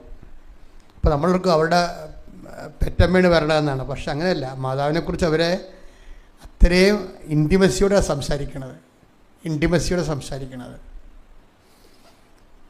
പിന്നെ അവർ പറഞ്ഞ കുറച്ച് കാര്യങ്ങൾ എനിക്കത് കൂടുതൽ ഇഷ്ടപ്പെട്ടായിരുന്നു. കാര്യം ഈ ബിസിനസ്സുകാർക്ക് എപ്പോഴും ഭയങ്കര പാടാണല്ലോ. ആധ്യാത്മിക ജീവിതം ഭയങ്കര പാടാണ്. അല്ലെങ്കിൽ അതിൻ്റെ കൃപ വാങ്ങിക്കണം. പക്ഷെ പല ബിസിനസ്സുകാർക്കും കൃപ ചോദിച്ചാൽ കിട്ടത്തില്ല. അതിൻ്റെ കാരണം കൃപയുടെ വഴികളിലൂടെ അല്ല അവർ സഞ്ചരിക്കണം. അതുകൊണ്ടാണ്. മനസ്സിലായില്ലേ? കൃപ ചോദിച്ചാൽ കിട്ടാത്തതിൻ്റെ കാരണം അവരുടെ പല വഴികളും കൃപയുടെ വഴികളിലൂടെ ആയിരിക്കത്തില്ല സഞ്ചരിക്കണത്. ആനിയമ്മയുടെ സാക്ഷ്യം വ്യത്യസ്തമാകുന്നതിൻ്റെ കാരണം ഇവർ പറയണത്, ഇവർക്ക് ഷാർജയിൽ ഒരു ഈ ബെയർ ഹൗസ് ഉണ്ടാക്കി വിൽക്കുന്നതോ വാടക കൊടുക്കുന്നതാണ് ജോലി. ബെയർ ഹൗസ് എന്ന് പറയുമ്പോൾ ഈ വലിയ ഹോളില്ലേ, അതുണ്ടാക്കി കൊടുക്കും. അല്ലെങ്കിൽ മറ്റുള്ളവരുടെ സാധനം അതിൻ്റെ അകത്ത് വാടക സൂക്ഷിച്ച് വെക്കും. നല്ല ബിസിനസ്സാണ്. വലിയ തലവേദനയില്ലാത്തൊരു ബിസിനസ്സാണ്. തലവേദന ഇല്ലെന്ന് ചോദിച്ചു കഴിഞ്ഞാൽ കോമ്പറ്റീഷനുണ്ട്. ഭയങ്കര ഷാർജയിലൊക്കെ ഞാനവിടെ ഈ സെമിക്കൽ ധ്യാനിപ്പിക്കാൻ പോയിട്ടുള്ളതാണ്.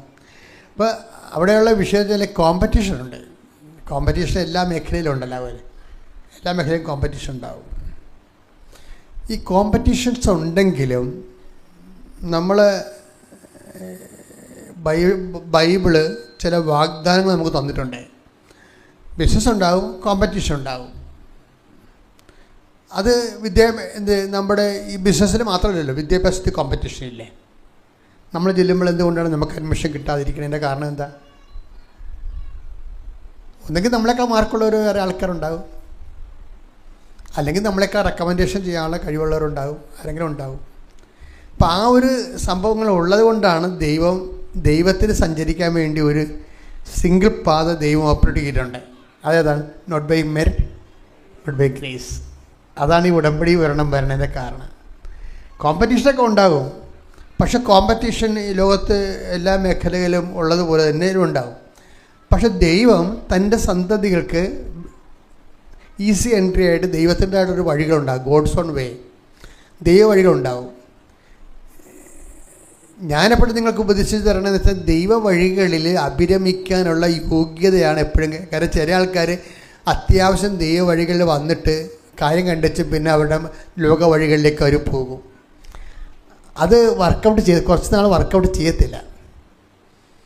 അതുകൊണ്ട് പരമാവധി ജീവിതം ട്യൂൺ ചെയ്യണ ദൈവ വഴികളിലൂടെ ആകാൻ, അല്ല കുറച്ച് കാപട്യവും കുറച്ച് കള്ളത്തരവും കുറച്ച് സത്യവും, അങ്ങനെ നമുക്ക് ദൈവവുമായിട്ട് മുന്നോട്ട് പോകാൻ പറ്റും. നിങ്ങളുടെ അപ്പനുമായിട്ട് വേണേൽ അങ്ങനെ പോകാൻ പറ്റും. സ്വന്തം അപ്പൻ ഭാഗോടമ്പടിയൊക്കെ ബന്ധപ്പെട്ട് കഴിയുമ്പോൾ സ്വാഭാവികമായിട്ട് നിങ്ങൾക്ക് ഇപ്പോൾ ചില അപ്പന്മാർക്ക് വലിയ ഓർമ്മയുണ്ട്. നിങ്ങൾക്ക് പണ്ട് വസ്തു തന്നതായിരിക്കും ലോൺ എടുക്കാൻ വേണ്ടി വസ്തു തന്നാണെങ്കിലും അപ്പൻ ചിലപ്പോൾ അത് മറന്നു പോകും. ഭാഗോടമ്പടി അത് കൂട്ടാതെ ഇരിക്കും തുല്യമായിട്ട് വീതിക്കണത്. നിങ്ങൾക്ക് പറയാം, അപ്പ എനിക്ക് തന്നതാണല്ല. നിങ്ങൾ പറയാവാ? പറയത്തില്ല. ഉടമ്പടി എടുത്താലും പറയത്തില്ല. അപ്പം കള്ളി എപ്പോഴും കള്ളി തന്നെ ആയിരിക്കും.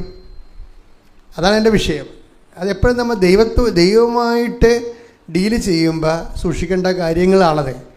അത് സൂക്ഷിക്കാൻ പറ്റത്തില്ല. കാര്യം പരിശുദ്ധാത്മാവ് ഉണ്ടെങ്കിൽ മാത്രമേ പരിശുദ്ധാത്മാവ് പറയത്തുള്ളൂ. നിനക്ക് ലോൺ എടുക്കാൻ വേണ്ടി 16 കൊല്ലം മുമ്പ് അപ്പൻ ആ സ്ഥലം തന്നതല്ലേ, 10 സെൻറ്റ്. അത് സത്യമല്ലേ? അപ്പം നീ അതിപ്പോൾ അപ്പം പറയണ്ടേ? അല്ലെങ്കിൽ പിന്നെ അനിയന് കുറഞ്ഞു പോകത്തില്ലേ? അപ്പം നീ ഇപ്പം മിണ്ടാതിരുന്ന് കഴിഞ്ഞാൽ നീ എന്താ ചെയ്യണം? അനിയനെ ചതിക്കാണ് ചെയ്യണത്. എന്നാൽ ഉടമ്പടി 8 പുതുക്കിയിട്ടുമുണ്ട്. അതാണ് വിഷയം.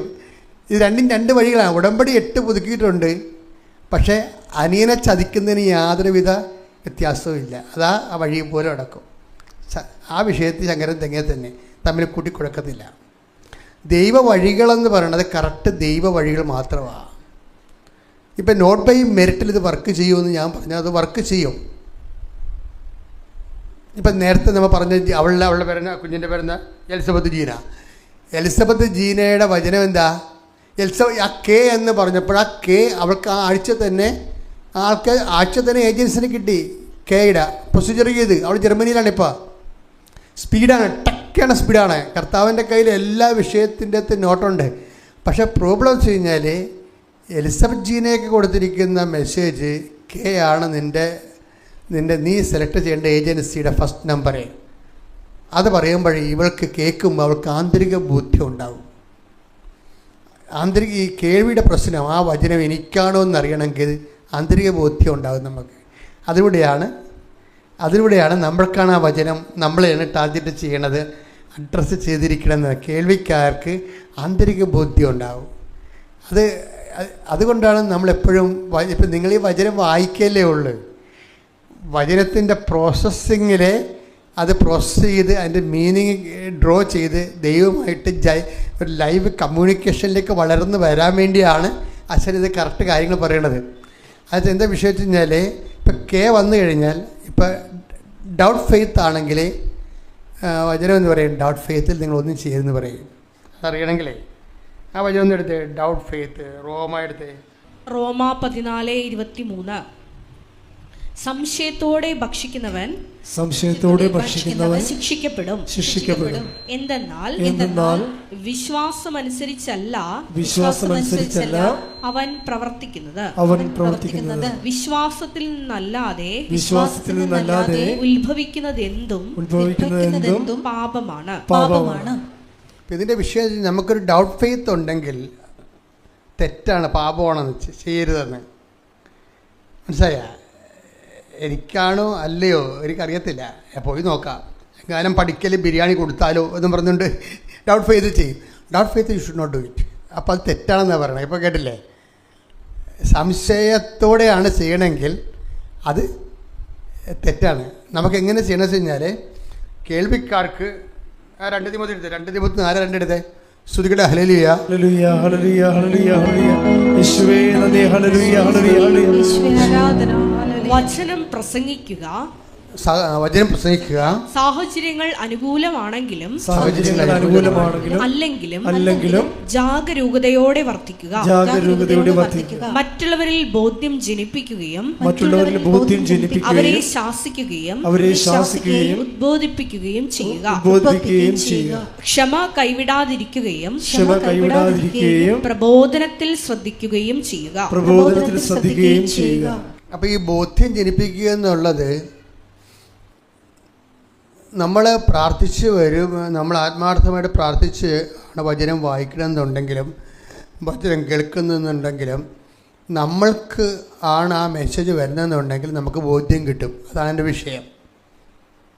നമ്മളെയാണ് ദൈവം ആ മെസ്സേജ് അഡ്രസ്. ഇപ്പം 10,000 പേര് ഇരുന്നാലും ചിലപ്പോൾ അതിൻ്റെ യഥാർത്ഥ ഉടമസ്ഥന് ഒരാളെ എൻ്റെ കൂട്ടത്തിലുണ്ടെങ്കിൽ അയാൾക്ക് മാത്രമാണ് ആ ബോധ്യം കൊടുക്കുന്നത്. ദൈവം ബോധ്യം കൊടുക്കണം. ഇത് കർത്താവ് എന്നെക്കുറിച്ചാണ് സംസാരിച്ചത്.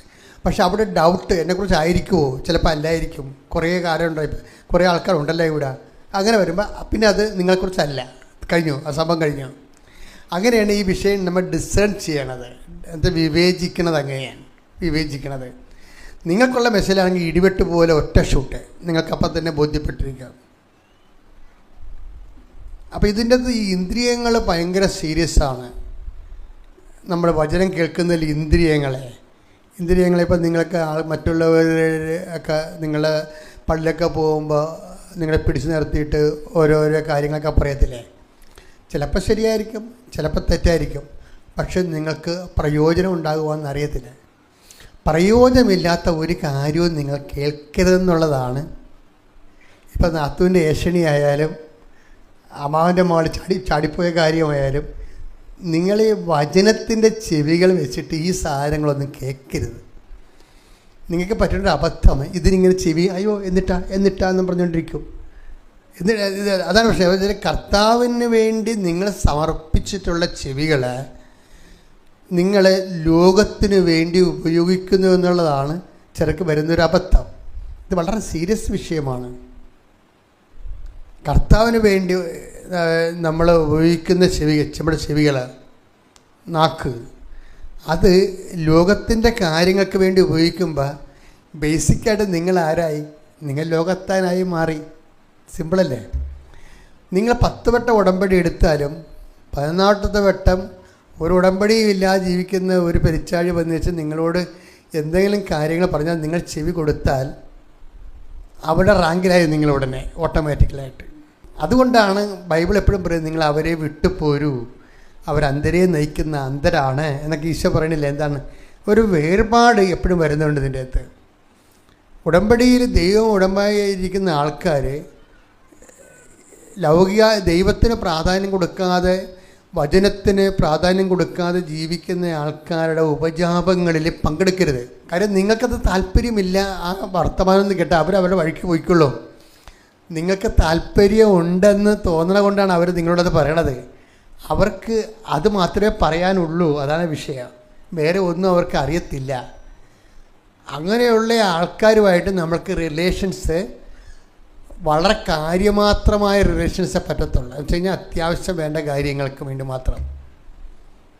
അപ്പം അതുകൊണ്ടൊന്ന് പ്രാർത്ഥിച്ചേ. കർത്താവായ ദൈവമേ, അങ്ങയുടെ വചനങ്ങൾ കേൾക്കുന്നതിന് എൻ്റെ കാതുകളെ ഞാൻ സമർപ്പിക്കുന്നു. അങ്ങയുടെ വചനങ്ങൾ സ്വീകരിക്കുന്നതിന് പരിശുദ്ധ അമ്മയെ പോലെ അതനുസരിച്ച് ജീവിക്കുന്നതിന് എൻ്റെ സമർപ്പണത്തെ സഹായിക്കണമേ. അപ്പം നിങ്ങൾ ഇങ്ങനെയുള്ള കാര്യങ്ങളൊക്കെ എല്ലാം ഉടമ്പടി വിഹിതമായിട്ട് ദൈവത്തിൻ്റെ പങ്കാളി കൂട്ടുവേലക്കാരായിട്ട് ജീവിക്കണമെന്ന് ദൈവം തോന്നുകയും ദൈവത്തിൻ്റെ കൂട്ടുവേലക്കാരെ കൊണ്ട് തന്നെ സാത്താൻ്റെ കൂട്ടുവേലക്കാരുമായിട്ട് നമ്മൾ വേറെ പിരിയുന്നു ഇല്ലേ? ദൈവത്തിൻ്റെ കൂട്ടുവേലക്കാരായത് കൊണ്ടാണ് നമ്മൾ ഇതുപോലെ സാത്താൻ്റെ കൂട്ടുവേലക്കാരുമായിട്ട് നമുക്കൊന്നും നഷ്ടപ്പെടാനില്ല. നിങ്ങളെ ചിലപ്പോൾ അവർ കടം മേടിച്ച കാശ് വീണ്ടും വന്ന് ചോദിക്കുന്നേ ഉള്ളൂ. അതുണ്ടെങ്കിൽ കൊടുക്കുക, അത്രേ ഉള്ളൂ. വേറെ പ്രശ്നം ഇങ്ങനെയുള്ള ആൾക്കാർ അത്രേ ചെയ്യത്തുള്ളൂ. അപ്പം ആരെയും പേടിക്കേണ്ട കാര്യങ്ങളൊന്നുമില്ല. മറിച്ച് നിങ്ങളെ ദൈവതിരുസന്നിധിയിൽ നമുക്ക് കിട്ടിയിരിക്കുന്ന ഏറ്റവും വലിയൊരു ദൈവദാനമാണ്. ഇത് വെച്ച് നമുക്ക് പിടിച്ച് ദൈവത്തിൽ നിന്ന് വളരണം. കർത്താവ് നമ്മുടെ കൂടെ എവിടെ ചെന്നാലും ഉണ്ടാവും. ഇപ്പോൾ ആനിയമ്മ പറഞ്ഞില്ലേ, ആനിയമ്മ ഫ്രാൻസിസ് പറഞ്ഞെന്താ? ആനിയമ്മ ഫ്രാൻസിസ് പറഞ്ഞത്, ഞാനിങ്ങനെ ലക്ഷങ്ങളുടെ ബിസിനസ്സൊക്കെ നടത്തുന്നെങ്കിൽ എനിക്ക് ആക്രാന്തമൊന്നുമില്ലെന്ന്. അത് ശരിയാണ്, കൂളാണ്. കൂടുതലുണ്ടാക്കണം ആക്രാന്തമൊന്നുമില്ല. പിന്നെ ഞാൻ ദൈവത്തിൽ നിരക്കാത്തൊന്നും ചെയ്യത്തില്ല, ഇതുവരെ ചെയ്തിട്ടില്ല, ഇനി ചെയ്യത്തുമില്ല. അങ്ങനെയൊക്കെ ഒരു ബിസിനസ്സുകാർക്ക് പറയാൻ ഭയങ്കര. കാരണം ബിസിനസ്സുകാർ പകുതി മുക്കാലും ദൈവത്തിൽ നിരക്കാതെ ചെയ്യുന്ന പാർട്ടിയാണ്. അപ്പോൾ ഇവർ വന്നിച്ചും പറയണത്, ഞാൻ ദൈവത്തിന് നിരക്കാത്തത് ഇന്ന് വരെ ചെയ്തിട്ടില്ല, ബിസിനസ്സിൽ ചെയ്യത്തുമില്ല, അതിൽ കുറഞ്ഞ ലാഭം എനിക്ക് മതി. അത് നിലപാടാണ് ശരിക്കും. ഉടമ്പടിയും നിങ്ങൾക്ക് തോന്നണ്ട, ഉടമ്പടിയും ദൈവമായിട്ട് ജീവിതം എന്ന് പറയുന്നത് എല്ലാ മേഖലകളിലും ഒരു നിലപാടാണ്. അപ്പോൾ ബിസിനസ്സിൽ വരുമ്പോൾ നിങ്ങൾ നിങ്ങളുടെ എല്ലാവിധ ആ പണ്ട് എങ്ങനെയാണ് പിശാചിൻ്റെ കൂടെ ജീവിച്ചിരുന്ന കാലത്ത് നിങ്ങൾ ചെയ്തത് അതുപോലെ ഇപ്പം ചെയ്യുകയും ദൈവത്തിനെ പോലും അനുഗ്രഹം തട്ടിച്ച് പിടിക്കാൻ വേണ്ടി നിങ്ങൾ അവിടെ നിന്നുകൊണ്ട് മോങ്ങുകയും പ്രാർത്ഥിക്കുകയൊക്കെ ചെയ്യുകയും ചെയ്യുമ്പോൾ ഇതൊന്നും വർക്കൗട്ട് ചെയ്യത്തില്ല. കാര്യം ബൈബിളിൻ്റെ ABCD അറിയാൻ പാലാത്തത് കൊണ്ട് സംഭവിക്കുന്ന കുഴപ്പമാണിത്.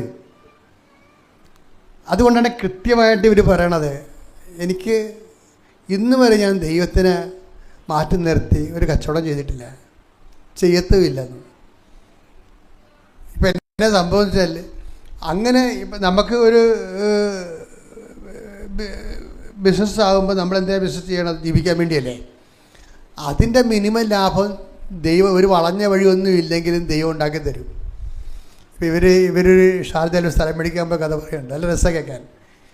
അപ്പോൾ അവർക്ക് 150 സ്ക്വയർ ഫീറ്റ് സ്ഥലം വേണം, ഒരു സ്ക്വയർ ഫീറ്റിന് 115 ദിർഹം.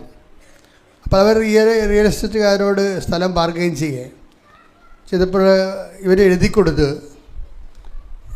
ഒരു സ്ക്വയർ ഫീറ്റിന് 100 ദിർഹമാണെങ്കിൽ, ഇപ്പം 100 സ്ക്വയർ ഫീറ്റ് 100 ദിർഹം എന്ന് പറയുമ്പോൾ നമ്മുടെ 26 രൂപയാണ് ദിർഹം. അപ്പോൾ 100 എന്ന് പറയുമ്പോൾ 22,600 രൂപ സ്ക്വയർ ഫീറ്റിന്. അങ്ങനെ ഞാൻ എടുത്തോളാം എന്ന് പറഞ്ഞ് ഇവർ പറയുകയാണ്.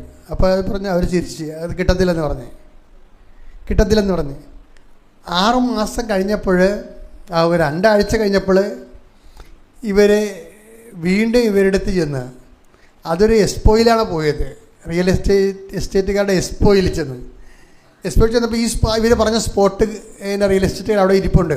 ഒരു സ്ക്വയർ ഫീറ്റിന് 100 ദിർഹമാണെങ്കിൽ എടുക്കാമെന്ന് പറഞ്ഞത്. അവരിപ്പോൾ പറയണത് 65 ദിർഹത്തിന് തരാമെന്ന്. ഇത് മനസ്സാകാതെ ഉണ്ടായി, ഈ ബിസിനസ് മനസ്സിലാണില്ല. എന്ന് വെച്ച് കഴിഞ്ഞാൽ 115 വേണമെന്ന് പറഞ്ഞ ആൾക്കാരോട് 100 എടുത്തോളാമെന്ന് പറഞ്ഞതാണ്. പിന്നെ അത് ബിസിനസ് അവർ കൊടുക്കാമെന്ന് പറഞ്ഞിരുന്നെങ്കിൽ അപ്പം കൊടുത്തേനാം. ഇറ്റ്സ് ഓക്കെ മാഡം, ഞങ്ങൾക്ക് സെറ്റാണെന്ന് പറയണമെങ്കിൽ അപ്പം ഇത് ഡീലായി പോയിരാം.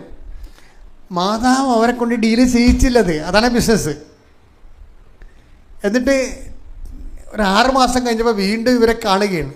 കാണുമ്പോൾ പറയണ്, ആ സ്പോട്ടിന് 65 ദിർഹത്തിനാണെങ്കിൽ തരണതിന് കുഴപ്പമില്ലെന്ന്. അപ്പം തന്നെ അത് ഡീലായി. ഇവരാണ് 100 പറഞ്ഞതെന്ന് ഓർക്കണം, അതാണ് ബിസിനസ്. ഇവരാണ് 100 പറഞ്ഞത്. 100 പറഞ്ഞതിന് അന്ന് അവർ സമ്മതിച്ചിരുന്നെങ്കിൽ ഈ 100 വെച്ചവർക്ക് നഷ്ടപ്പെട്ടേരാം. അന്നവർ സമ്മതിക്കാതെ ഇന്ന് 65-ന് സമ്മതിക്കുമ്പോൾ ഈ ബിസിനസ് ആരാണ് ചെയ്തിരിക്കുന്നത്? അമ്മയാണ് ചെയ്തിരിക്കുന്നത്. അതാണ് വിഷയം. അതായത് നമ്മൾ ലാഭം ഉണ്ടാക്കാൻ വേണ്ടിയാണ് ദൈവത്തിനെ വഞ്ചിക്കണതും പറ്റിക്കണതും, ദൈവത്തിൻ്റെ കണ്ണിൽ പൊടിയിടണതും. പക്ഷേ ദൈവത്തിൻ്റെ കണ്ണിൽ പൊടിയിട്ടിട്ടൊരു പൈസ എനിക്ക് വേണ്ട എന്ന് ഒരുത്തനൊരു സ്റ്റാൻഡ് എടുത്തു കഴിഞ്ഞാൽ നീ നിന്റെ കുഞ്ഞുങ്ങളും ജീവിക്കാനുള്ള സത്യസന്ധമായ പൈസ കർത്താവ് ബിസിനസ്സിലൂടെ നിനക്ക് തരും. കൈയടിച്ച് ശ്രദ്ധിക്കട്ടെ. ഹല്ലേലൂയ.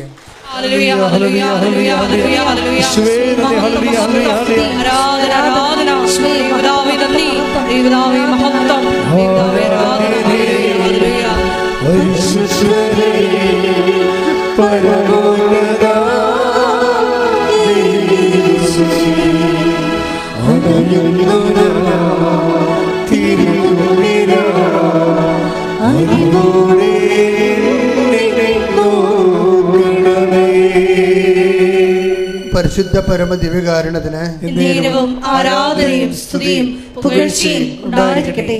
എപ്പോഴും നിങ്ങൾ 5 പുതുക്കി 10 പുതുക്കി, ഞാൻ ഇന്ന് കഴിഞ്ഞ ദിവസങ്ങളിൽ 25 പുതുക്കി ഒരു മോളൊക്കെ ഉണ്ട്. അവർ ഇടിവെട്ട് സാക്ഷിയാണ് പാർട്ടി, അവർ സംശയമില്ല, അവർ ഒരു ലോക ഉടമ്പടിക്കാരത്തിയാണ്. പക്ഷെ എന്നാലും ഞാൻ എപ്പോഴും ചിന്തിക്കണത്, ഈ പ്രോസസ്സിങ്ങിലൂടെ പോയില്ലെങ്കിൽ കുറച്ച് കഴിയുമ്പോൾ നമുക്ക് ഈ പറഞ്ഞ ഈ എണ്ണത്തിൻ്റെ ഒരു ഗുണമേന്മ, ഇത് ക്വാണ്ടിറ്റി അല്ലേ, ക്വാണ്ടിറ്റി എന്താണ്, എണ്ണപ്പെരുപ്പത്തിനേക്കാൾ ഉപരി ഗുണമേന്മയിലേക്കാണ് ഉടമ്പടി വരേണ്ടത്. ശരിക്കും പറഞ്ഞാൽ എണ്ണ ഈ മാസം നിങ്ങൾക്ക് പുതുക്കാൻ പറ്റും 3 മാസം കൂടുമ്പോൾ, പക്ഷെ അത്രയും ഉടമ്പടി ക്വാളിറ്റി നിങ്ങൾക്കുണ്ട്. അപ്പോൾ ഉടമ്പടി ക്വാളിറ്റി എന്താണ്? ഒന്നാമത്തത് ചെങ്കടലിലൂടെ കടക്കണം. രണ്ടാമത്തെ ഉടമ്പടി ക്വാളിറ്റി എന്താണ്? ചെങ്കടലിലൂടെ കടന്നിട്ട് പിന്നെ എങ്ങനെയാണ് സീനായി മരുഭൂമിയിലേക്കാണ് ഇവർ പ്രവേശിക്കുന്നത്. മരുഭൂമി എന്തിൻ്റെ ചിഹ്നമാണ്? മരുഭൂമി ഒരു പ്രൊസീജിയറാണ്, രണ്ടാമത്തെ പ്രൊസീജിയറാണ്. അതെന്തിൻ്റെതാണ്? നിയമാവർത്തനം എടുത്തേ. നിയമാവർത്തനം 8:2. നിങ്ങളുടെ ദൈവമായ കർത്താവ് നിങ്ങളെ എളിമപ്പെടുത്താനും തന്റെ കൽപ്പനകൾ അനുസരിക്കുമോ ഇല്ലയോ എന്നറിയാൻ നിങ്ങളെ പരീക്ഷിച്ച് നിങ്ങളുടെ ഹൃദയ വിചാരങ്ങൾ മനസ്സിലാക്കാനും വേണ്ടി ഈ 40 സംവത്സരം മരുഭൂമിയിലൂടെ നിങ്ങളെ നയിച്ച വഴിയെല്ലാം നിങ്ങൾ ഓർക്കണം. അപ്പോൾ ഈ പ്രൊസീജിയർ എല്ലാം ഓർക്കണമെന്നാ പറയാം. ഇടയ്ക്കിടയ്ക്ക് കടന്നു പോകുന്ന പ്രൊസീജിയറിനെ കുറിച്ചൊക്കെ ഇടയ്ക്കൊക്കെ ഒരു ഹോംവർക്ക് ചെയ്യണത് നല്ലതാണ്. കഴിഞ്ഞ കാലങ്ങളിൽ നടന്നിട്ടുള്ള മരുഭൂമിയിലൂടെ കടന്നുപോയ എല്ലാ വഴികളും ഇടയ്ക്ക് നിങ്ങൾ ഓർക്കണം. അതെന്തിനാണ്? നിങ്ങളെ എളിമപ്പെടുത്താൻ. ആ വചനം ഒന്നിനു വായിച്ചേ. നിയമാവർത്തനം 8:2. നിങ്ങളുടെ ദൈവമായ കർത്താവ് നിങ്ങളെ എളിമപ്പെടുത്താനും തന്റെ കൽപ്പനകൾ അനുസരിക്കുമോ ഇല്ലയോ എന്നറിയാൻ നിങ്ങളെ പരീക്ഷിച്ച് നിങ്ങളുടെ ഹൃദയ വിചാരങ്ങൾ മനസ്സിലാക്കാനും വേണ്ടി ഈ 40 സംവത്സരം മരുഭൂമിയിലൂടെ നിങ്ങളെ നയിച്ച വഴിയെല്ലാം നിങ്ങൾ ഓർക്കണം. എളിമപ്പെടുത്തുക എന്നുള്ളത് പ്രൊസീജിയറിൻ്റെ ഭാഗമാണ്. ഈ ഉടമ്പടിയിലൂടെ പോകുന്ന വ്യക്തി രണ്ടാമത്തെ പ്രൊസീജിയർ എന്ന് പറയുന്നത്, ആദ്യത്തെ പ്രൊസീജിയർ പാപത്തെ ഒഴിവാക്കുകയാണ്, രണ്ടാമത്തെ പ്രൊസീജിയർ എളിമപ്പെടുകയാണ്. ഈ മാതാവിൻ്റെ മാതൃക ഇവിടെ വെച്ചിരിക്കുന്നതിൻ്റെ ഒരു പ്രധാനപ്പെട്ട കാര്യം, നിങ്ങൾക്കിത് പറ്റുന്നില്ലെങ്കിൽ അമ്മയോട് നിങ്ങൾ ചോദിക്കണം. അമ്മ അവിടുന്ന് ദാസിയുടെ വിനീത അവസ്ഥ തെക്കൺ പാർത്തില്ലേ, എന്നെ വിനയപ്പെടുത്തണം, പ്രാർത്ഥിക്കണം. ഈ വിനയം ഇല്ലെന്നൊന്നുമില്ല, ദൈവത്തിൻ്റെ മുമ്പിലുള്ള ഒരുമാരപ്പെട്ട അഭിനയമാണ് നിങ്ങളുടെ വിനയം. പല ആൾക്കാരുടെയും യഥാർത്ഥ വിനയം ഞാൻ വളരെ അപൂർവ ആൾക്കാർക്ക് വിനയം കണ്ടിട്ടുള്ളത്. അവരുടെ എല്ലാവരുടെയും അവരുടെ ഈഗോയെ, ചിലപ്പോൾ ഞാനോടത്ത് ഇൻക്ലൂഡിങ് മൈസെൽഫ്, ഞാൻ എന്നെ വളരെ ക്രിട്ടിക്കലായിട്ട് നോക്കുന്ന ആളാണ്. നമ്മുടെ ഈഗോയെ ഡയറക്റ്റ് ഹർട്ട് ചെയ്യുന്ന ഒരു സ്ഥലത്ത് പോയാൽ നമ്മൾ ഉടനെ അലാമാകും. ഉടനെ നമ്മുടെ ഈഗോയെ ഡയറക്റ്റ് ഹർട്ട് ചെയ്യുന്ന ഒരിടത്ത് വന്നു കഴിഞ്ഞാൽ മാത്രമേ നമുക്ക് എളിമയുണ്ടോ ഇല്ലയോ എന്ന് മനസ്സിലാകത്തുള്ളൂ. അല്ലെ മനസ്സിലാകത്തില്ല. നമ്മൾ ദൈവദിനസ്ഥനെ കാട്ടിക്കൂട്ടുന്ന എളിമത്തത്തിൻ്റെ ഒരു അഭ്യാസ വേർഷനില്ലേ, അതൊന്നുമല്ല ഞാൻ പറയണത്.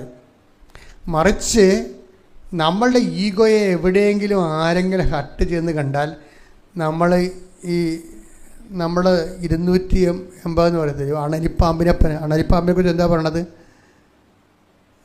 280 എന്നൊക്കെ വിളിക്കണില്ല ആ സാധനത്തിന്. വെച്ചാൽ 280 ഡിഗ്രി ആ സാധനം തിരിയുമെന്നാണ് പറയണത്. കടിക്കാൻ വേണ്ടി കോബ്രയേക്കാൾ ഭയങ്കര സാധനമാണ് അണലിപ്പാമ്പ്. പണ്ട് ഇവിടെ ഒരു അണലിപ്പാമ്പ് വന്നിരുന്നു വെളുപ്പിന്. മാതാവിൻ്റെ അടുത്ത് വന്നിട്ട് അത് ഉറച്ചു പോയി. ഇവിടെ ഇരിക്കുകയായിരുന്നു അണലിപ്പാമ്പ്. വലിയത്, ഇത്തിരി വണ്ണമുള്ള, ഇത്തിരി നീളമുള്ള. അവൻ അവിടെ നിന്ന് ഇങ്ങോട്ട് ഇറങ്ങി വന്നിട്ട് ഇവിടെ വന്ന് കയറി അവിടെ നിന്ന് സ്റ്റോക്കായിപ്പോയി. അപ്പോൾ ഈ സംഭവത്തിനത്തിൽ അവനെ തൊട്ടാൽ അവൻ പെട്ടെന്ന് ഇങ്ങനെ ഇപ്പം കറങ്ങിയടിക്കും. അതുപോലെയാണ് പല ആൾക്കാരുടെയും വിഷയം. ഈഗോയുടെ കാര്യത്തിൽ അണലിപ്പാമ്പുകളാണ്. അതുകൊണ്ടാണ് ഈ അണലി വളരെ ബൈബിള് അണലി സന്തതികളെ എന്നൊക്കെ വിളിക്കണില്ലേ, അണലി സന്തതികളെ. അപ്പോൾ ദൈവം അഡ്രസ്സ് ചെയ്യാൻ അനുതാപത്തിന് മുമ്പ് മനുഷ്യൻ്റെ അവസ്ഥയെ സൂചിപ്പിക്കാൻ ദൈവം ഉപയോഗിച്ച വാക്കാണ് അണലിയെന്ന് വെച്ചാൽ എല്ലാ സ്ഥലത്തേക്കും തിരിഞ്ഞ് കടിക്കാൻ ഈ സ്ഥലത്തിന് അറിയാം, എല്ലാ സ്ഥലത്തേക്കും. ഈ പ്രൊസീജിയറിലൂടെ പോകുമ്പോൾ ഉടമ്പടി രണ്ടാമത്തെ ഘട്ടമായ മരുഭൂമിയിലൂടെ കടന്നു പോകുമ്പോൾ ഈ അതുകൊണ്ട് ഉദ്ദേശിക്കുന്ന ഫ്രൂട്ട്സ് എളിമപ്പെടലാണ്. മറുഭാഗവും ശരിയാകാൻ സാധ്യതയുണ്ട് എന്ന് നമ്മൾ മനസ്സിലാക്കുകയും അപ്പം മനസ്സിലായില്ലെങ്കിലും പിന്നീട് മനസ്സിലാകുമ്പോൾ അപ്പോളജി ചെയ്യാൻ ചില അപ്പം മനസ്സിലാകത്തില്ല, പിന്നീട് മനസ്സിലാകും. പക്ഷെ ചെന്ന് പറയത്തില്ല, എടാ അത് അങ്ങനെ പറ്റിപ്പോയി കേട്ടാ, ഞാൻ ഓർത്ത് ഇങ്ങനെയാണെന്ന് പറയത്തില്ല. പറഞ്ഞാൽ പിന്നെ ഈഗോയെ ഹർട്ട് ചെയ്യത്തില്ല. ഇവരുടെ ഈഗോ വീണ്ടും അവിടെ മുമ്പിൽ ഞാൻ താഴുന്നെല്ലാം വിചാരിച്ചുകൊണ്ട് താഴ്ന്ന് പോകണമെല്ലാം വിചാരിച്ചുകൊണ്ട് പറയത്തില്ല. അപ്പോൾ ഈ ആൾക്കാരാണ് ഈ ഉടമ്പടി എടുത്ത് വെച്ചിരിക്കുന്നത് മുഴുവനും. അതാണ് വിഷയം. അണലിപ്പാമ്പുകൾ ഒത്തിരി പേര് ഉടമ്പടി എടുത്തിട്ടുണ്ട്. അപ്പോൾ നമ്മൾ ഈ പ്രൊസീജിയറിലൂടെ പോകുന്നത് നോക്കണം. ഒരു മരുഭൂമിയുണ്ട്, ജോലി കിട്ടാത്ത, തണൽമരമില്ലാത്ത, ഒരു അഡ്മിഷനും കിട്ടാത്ത ഒരു മരുഭൂമി. ആ മരുഭൂമിയിലൂടെ കടന്നു പോകുമ്പോൾ നമ്മൾക്കിപ്പോൾ ജോലി കിട്ടാത്ത, കല്യാണം വെക്കാത്ത, വസ്തു വിൽക്കാത്ത, വരുമാനം കിട്ടാത്ത, ഒരു അഭയസ്ഥാനം കാണാത്ത ഒരു കാലത്തിനാണല്ലേ മരുഭൂമി എന്ന് പറയണത്. അല്ലാതെ എല്ലാവരെയും കൊണ്ട് യൂദയ മരുഭൂമി ഇടുന്ന പരിപാടിയൊന്നും അല്ലേ. നമ്മുടെ കാര്യങ്ങൾ വിചാരിക്കുന്ന സമയത്ത് നടക്കാതെ ലാഗ് ചെയ്ത് പോവുക. ഒരാഴ്ച കൊണ്ട് പോകേണ്ട കാര്യത്തിന് 40 വർഷം എടുക്കുക. അതല്ല മരുഭൂമി. ഞാൻ പറഞ്ഞില്ലേ, ഞാൻ ഈ മരുഭൂമി കൂടി പോയതാണ്, ബസ്സിനാണ് പോയത്. എല്ലാം കൂടി 8 മണിക്കൂറാണ് മറ്റേ എടുത്ത്. 8 മണിക്കൂറാണുള്ള ബസ്സിന്. നടക്കാനാണെങ്കിൽ ഒരു 3-4 ദിവസത്തെ യാത്രയേ ഉള്ളൂ. 3 ദിവസത്തെ യാത്ര. ഈ പിതാക്കന്മാർ നടന്നത് 40. അപ്പോൾ 28 വയസ്സ് നടത്തേണ്ട കല്യാണം 34 നടക്കണില്ലെങ്കിൽ അതാണ് മരുഭൂമി എന്ന് പറയണത്. ഇപ്പം മനസ്സിലായില്ലേ? 4 ദിവസം കൊണ്ട് പോകേണ്ട സ്ഥലത്ത് 40 ദിവസമായിട്ടും പോകാൻ പറ്റുന്നില്ലെങ്കിൽ മരുഭൂമിയാണ്. അപ്പം നിങ്ങൾ വിൽക്കാത്ത സ്ഥലം, നടക്കാത്ത കല്യാണം, കിട്ടാത്ത ജോലി, നിങ്ങൾ മരുഭൂമിയിലാണ്. ഇനി എന്താ ചെയ്യേണ്ടത്? ഇനി പ്രൊസീജിയറുണ്ട്. എന്താണ്? നിങ്ങൾ എളിമപ്പെടണം. എളിമപ്പെടണം എന്തിനാണെന്നറിയാം? എളിമപ്പെടണത് ഒന്നാമത്തിൽ നിങ്ങളുടെ ലക്ഷ്യങ്ങൾ തന്നെ അതിൻ്റെ അകത്ത് ഭയങ്കര ഈഗോ ഉണ്ടാവും. നിങ്ങൾ സെറ്റ് ചെയ്ത് വെച്ചിരിക്കുന്ന ലക്ഷ്യങ്ങളനുസരിച്ച് ദൈവം തന്നെ ഒന്നുമില്ല നിങ്ങൾ പറയണത്. നിങ്ങൾ രാജാവിൻ്റെ മകനാണ്. അതുകൊണ്ട് നിങ്ങൾ സെറ്റ് ചെയ്ത് വെച്ചിരിക്കുന്ന ലക്ഷ്യങ്ങൾ ദൈവം തരണം. അതല്ല നിങ്ങൾ പറയണത്. ഈ ലക്ഷ്യങ്ങളും നിങ്ങളും തമ്മിൽ യാതൊരു ബന്ധവും ഉണ്ടാകത്തില്ല. അതാണ് വിഷയം. അപ്പം നമ്മളെ സംബന്ധിച്ചിടത്തോളം നമ്മുടെ ഉള്ളിൽ തന്നെ ഈ മരുഭൂമി സൃഷ്ടിക്കണമല്ല, മരുഭൂമി നമ്മൾ തന്നെ ഉണ്ടാക്കിയെടുക്കുന്നതാണ് ഈ സാധനം. എന്ന് വെച്ചാൽ തെറ്റായ ചില ലക്ഷ്യങ്ങൾ വെച്ചുകൊണ്ട് ഇപ്പോൾ ഒരുത്തന്നെ 8ാം ക്ലാസ്സാണ് പഠിച്ചിരിക്കണത്, അല്ല 10ാം ക്ലാസ് പഠിച്ചു. അവന് കട്ടായ നേഴ്സിനെ തന്നെ കല്യാണം കഴിക്കണം. അവൾക്ക് PR ഉണ്ടായിരിക്കണം. ഈ അണ്ണൻ എന്ന് കല്യാണം കഴിക്കാനാ? അണ്ണൻ മരുഭൂമി ഉണ്ടാക്കുകയാണേ. അപ്പോൾ ഈ 8ാം ക്ലാസ്സുകാരനെ കല്യാണം കഴിക്കണ നേഴ്സിൻ്റെ അവസ്ഥ എന്താ? PR ഉള്ള നേഴ്സിൻ്റെ അവസ്ഥ എന്താ? അത് ഇവൻ ചിന്തിക്കത്തില്ല. അവനെക്കുറിച്ച് മാത്രമേ ചിന്തിക്കത്തുള്ളൂ.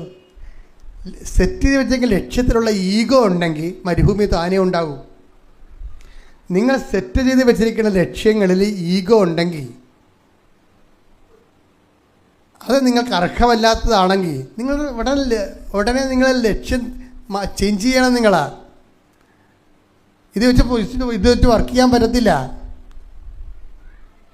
ഇതിനൊരു വിഷയം എന്ന് പറയുന്നത് പിന്നെ ഇത് വെച്ചായിരിക്കും നിങ്ങൾ അതിനെ തന്നെ സ്റ്റിക്ക് ഓൺ ചെയ്തിരിക്കുമ്പോൾ നിങ്ങൾക്കിത് ടാലി ആകാതിരിക്കുകയും അങ്ങനെ വരുമ്പോൾ കുറച്ച് കഴിയുമ്പോൾ എന്ത് പറ്റും? ഇത് ഇടിച്ച് നിൽക്കുകയുള്ളൂ ഈ സംഭവം. മരുഭൂമി ഇങ്ങനെ നീണ്ടു പോകും. പിതാക്കന്മാർക്ക് 40 വർഷമേ ഉള്ളൂ, നിങ്ങൾ ചിലപ്പോൾ 80 വർഷമാകും. നിങ്ങളുണ്ടാക്കണത്, ദൈവം ഉണ്ടാക്കണതല്ല. ദൈവത്തിന് നിരക്കാത്ത, നിങ്ങളുടെ ഈഗോയെ സാറ്റിസ്ഫൈ ചെയ്യാൻ പറ്റിയ, നിങ്ങളുടെ സ്വന്തം ഫാബ്രിക്കേഷനിലായിട്ടുള്ള ലക്ഷ്യങ്ങളെ സെറ്റ് ചെയ്യുമ്പോൾ ഉണ്ടാക്കുന്ന മരുഭൂമിയാണിത്. പ്രാർത്ഥിക്കുക, കർത്താവ് ദൈവമേ, എന്നെക്കുറിച്ചുള്ള ദൈവഹിതമല്ലാത്ത പദ്ധതികളെ, കർത്താവിൻ്റെതല്ലാത്ത പദ്ധതികളെ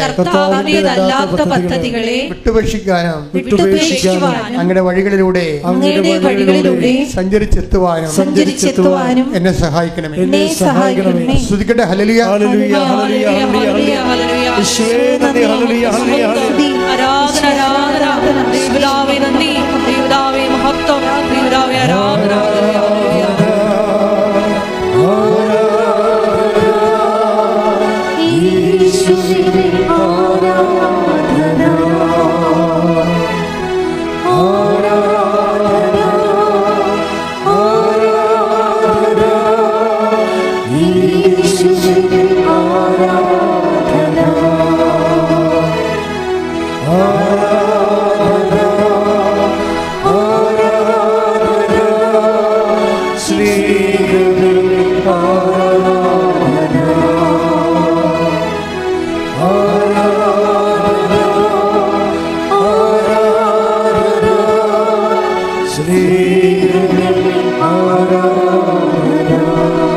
പരിശുദ്ധ പരമദിവ്യകാരുണ്യത്തിന് ആരാധനയും സ്തുതിയും പുകഴ്ചയും ഉണ്ടായിരിക്കട്ടെ.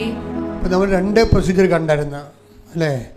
ഒരു ഉടമ്പടിയുടെ വാഗ്ദാനം പ്രാപിക്കാൻ വേണ്ടി മുന്നോട്ട് പോകുമ്പോൾ ആ പ്രോസസ്സിങ്, ആ പ്രക്രിയയിലെ കുറേ ഘടകങ്ങളുണ്ട്. അതിൽ ഒരു ഘടകമാണ് ചെങ്കടൽ. നമ്മുടെ പാപങ്ങൾ വെറുത്തുപേക്ഷിക്കാനുള്ള സ്ഥലമാണ്. രണ്ടാമത്തെ മരുഭൂമി, അത് നമ്മളെ എളിമപ്പെടുത്താനും ലക്ഷ്യങ്ങൾ നമുക്ക് പറ്റാത്തതാണെങ്കിലും നമ്മുടെ ഓവർ ഈഗോ അതിൻ്റെ അകത്ത് ആ ലക്ഷ്യത്തിലുണ്ടെങ്കിൽ, നമ്മുടെ ലക്ഷ്യത്തിൽ ഈ ഓവർ ഈഗോ ഉണ്ടെങ്കിൽ പ്രത്യേകം ശ്രദ്ധിക്കണം. ചില ആൾക്കാർ ക്ഷിപ്രപണക്കാരില്ലേ? ക്ഷിപ്രപണക്കാരുണ്ട്. ഈ ഓവർ ഈഗോ ഉള്ളവരുടെ മീൻസാണ് ക്ഷിപ്രപണക്കാരെന്ന് പറയുക. എന്ന് വെച്ചാൽ സംഭവത്തിൽ പെട്ടെന്ന് ഒരു കമ്പനി തുടങ്ങി, പെട്ടെന്ന് ഒരു വാനെടുത്ത്, പെട്ടെന്ന് ആ കമ്പനിക്ക് പറ്റിയ പിക്കപ്പ് വാൻ വാങ്ങി, പെട്ടെന്ന് ഒരു 3-4 മാസം കൊണ്ട് കമ്പനിയായി വാണായി. പിന്നെ ആളിങ്ങനെ ബോബൻ മോളിലെ കഥാപാത്രം പോലെ കൂളിംഗ് ഗ്ലാസ്സൊക്കെ വെച്ച് മുതലാളി പോവുകയാണ്. അപ്പോൾ ചില പറയും ഇവന് കള്ളപ്പണം ഇവിടുന്ന് കിട്ടിയിട്ടുണ്ട്. അതാണ് കാര്യം. ഇവൻ്റെ കുഞ്ഞുനാൾ മുതൽ കൂട്ടുകാരുമായിട്ട് ഒരു മത്സരമാണ്. ആ മത്സരത്തിൽ ഇവൻ തോറ്റു. കൂട്ടുകാരൊക്കെ ഓരോരോ സ്ഥലത്ത് പോയി പണ്ട് വാതൊക്കെ വെച്ചിട്ട് നമ്മൾ ഓർക്കണം, നമ്മുടെ പല ലക്ഷ്യങ്ങളുടെ പിന്നിലും ഒത്തിരി ഡ്രാക്കുളമാരുണ്ട്. കൂട്ടുകാരാണത്. നമ്മുടെ ലക്ഷ്യങ്ങൾ തന്നിരിക്കുന്നത് നമ്മളല്ല. നിങ്ങൾ ഉണ്ടാക്കിയിരിക്കുന്ന ലക്ഷ്യങ്ങൾ വേറെ ആരും നിങ്ങളുടെ തലയിൽ അടിച്ച് ഏൽപ്പിച്ചതാണ്. അതിനു വേണ്ടിയാണ് അപ്പൻ ഉറങ്ങിക്കിടന്നപ്പോൾ പ്രമാണം കൊണ്ടുപോയി ലോൺ എടുത്ത് ഇപ്പം കമ്പനിയായി, കാറായി. എന്താ വിഷയം? ഈ സാധനത്തിന് ഇതുപോലെ തന്നെ ഇനിയിപ്പോൾ കമ്പനി ആ കമ്പനിയൊക്കെ നേരെ 10 പൈസ ഉണ്ടാക്കിയെടുക്കണമെങ്കിൽ ഇനി 10 കൊല്ലം എടുക്കും. പക്ഷെ അതിന് മുമ്പ് തന്നെ 20 കൊല്ലം കമ്പനി റൺ ചെയ്താൽ കിട്ടാവുന്ന ലാഭം ഉണ്ടാകുന്ന രീതിയിലാണ് പുതിയ സാധനം ലോൺ എടുത്തിരിക്കണത്. ലോണിൻ്റെ കാര്യം അറിയാമല്ലോ നിങ്ങൾക്ക്. എവിടെ തിരിഞ്ഞാലും കേരളത്തിൽ ലോണ് കിട്ടും. കാര്യം ഇവിടെ ഒരു ഉത്പാദനവും നടക്കാത്ത കാരണം ഈ കാറുകാരനൊക്കെ ചുമ്മാ റോഡേ ഇട്ടിരിക്കണ കാർ കണ്ടിട്ടില്ലേ? ചെന്ന് നോക്കിയാൽ മതി. സാറേ സുഖമാണെന്ന് ചോദിച്ചാൽ മതി. 5 കാർ അപ്പം തന്നെ കൊണ്ടുവന്ന് നമ്മുടെ വീട്ടിൽ വാതിൽക്ക് ഇടും. ഒരു കാര്യമില്ല. പിന്നെ 2-3 കൊല്ലം കഴിയുമ്പോൾ നമ്മുടെ കിഡ്നിയും കൊണ്ട് അവൻ പോണ കാണാം. അപ്പോൾ ഒരുമാതിരിപ്പെട്ട അഹങ്കാരികൾക്ക് പണി കിട്ടാൻ പറ്റിയ സ്ഥലമാണ് കേരളം. അത് കഴിഞ്ഞാൽ ആൾ കളിക്കണം, ഞാനത്ര കുറഞ്ഞ പുള്ളിയല്ല എന്ന് മറ്റുള്ളവരെ ബോധ്യപ്പെടുത്താൻ. ആരെ ബോധ്യപ്പെടുത്തണമെന്ന് അറിയാമോ? നിൻ്റെ രഹസ്യ എനിമിയുണ്ട്. അതാരാണ്? നിന്നോട് വാഗ്വാദം വെച്ചവരും നീ കുഞ്ഞുനാൾ പോലും മത്സരിച്ച് വന്നവരും അവരുടെ മുമ്പിൽ വലിയ ആളാകാൻ വേണ്ടി കളിക്കുന്ന ചുമ്മാ ചിപ്പ് കളികളാണ്. ഇതാണ് ഈ മരുഭൂമി എന്ന് പറയണത്. ഇത് വിഗ്രഹവുമാണ്. കാറിനോടുള്ള ആസക്തികളെ, വലിയ വീടിനോടുള്ള ആസക്തികളെ, നിങ്ങൾ ഒരു ചെറുക്കനെയും കല്യാണം കഴിച്ച് അല്ലെങ്കിൽ ഒരു പെണ്ണിനെയും കല്യാണം കഴിച്ച് 2 പിള്ളേരുമായി ഒരു കാറുമായി പിന്നെ ഒരു വലിയ വീടുമായി. മലയാളിയുടെ സ്വപ്നമാണിത്, ശരാശരി മലയാളിയുടെ സ്വപ്നമാണ് ഇത്. തെറ്റല്ല. പക്ഷേ നമ്മൾക്ക് അസ്ഥിയായിട്ട് കൊള്ളാത്ത രൂപത്തിൽ ഇത് ചെയ്യാൻ പാടുള്ളൂ. അതാണ് വിഷയം. ഇതെല്ലാം ശരിയാണ്, നിങ്ങൾ ദൈവത്തിൻ്റെ മക്കളായത് കാരണം മാന്യമായിട്ട് തന്നെ ഇവിടെ ജീവിക്കണം. പക്ഷേ അസ്ഥിയായിട്ട് കൊള്ളരുത്. മറ്റുള്ളവരങ്ങനെ തൂങ്ങണമെന്ന് പറഞ്ഞ് നമുക്ക് പോയി തൂങ്ങാൻ പറ്റത്തില്ല. അതാണ് വിഷയം വരുന്നത്. അപ്പോൾ അത് വരുമ്പോൾ ചിലർ കാറിനോടുള്ള മോഹം അല്ലെങ്കിൽ വലിയ വീടിനുള്ള മോഹം വിഗ്രഹം പോലെ വരും. ഈ വിഗ്രഹത്തോട് ഡിറ്റാച്ച് ചെയ്യേണ്ടി വരും. അതാണ് ജോർദാൻ എന്ന് പറയണത്. ജോർദാൻ ഈ മരുഭൂമി കടന്ന പിന്നെയുള്ള പ്രൊസീജിയർ എന്തിൻ്റെയാണ്? ജോർദാനാണ്. ജോർദാൻ കടക്കണം. ജോർദാൻ കടന്നു കഴിയുമ്പോൾ ജോഷുവ ഒരു കാര്യം പറയും. എന്താണ് ജോർദാൻ എന്നുള്ളത് പറയും? ജോഷുവ 24:15 കർത്താവിനെ സേവിക്കുന്നതിന് മനസ്സില്ലെങ്കിൽ നദിക്കക്കരെ നിങ്ങളുടെ പിതാക്കന്മാർ സേവിച്ച ദേവന്മാരെയോ നിങ്ങൾ വസിക്കുന്ന നാട്ടിലെ അമോര്യരുടെ ദേവന്മാരെയോ ആരെയാണ് സേവിക്കുക എന്ന് ഇന്നു തന്നെ തീരുമാനിക്കുവിൻ. ഞാനും എൻ്റെ കുടുംബവും കർത്താവിനെ സേവിക്കും.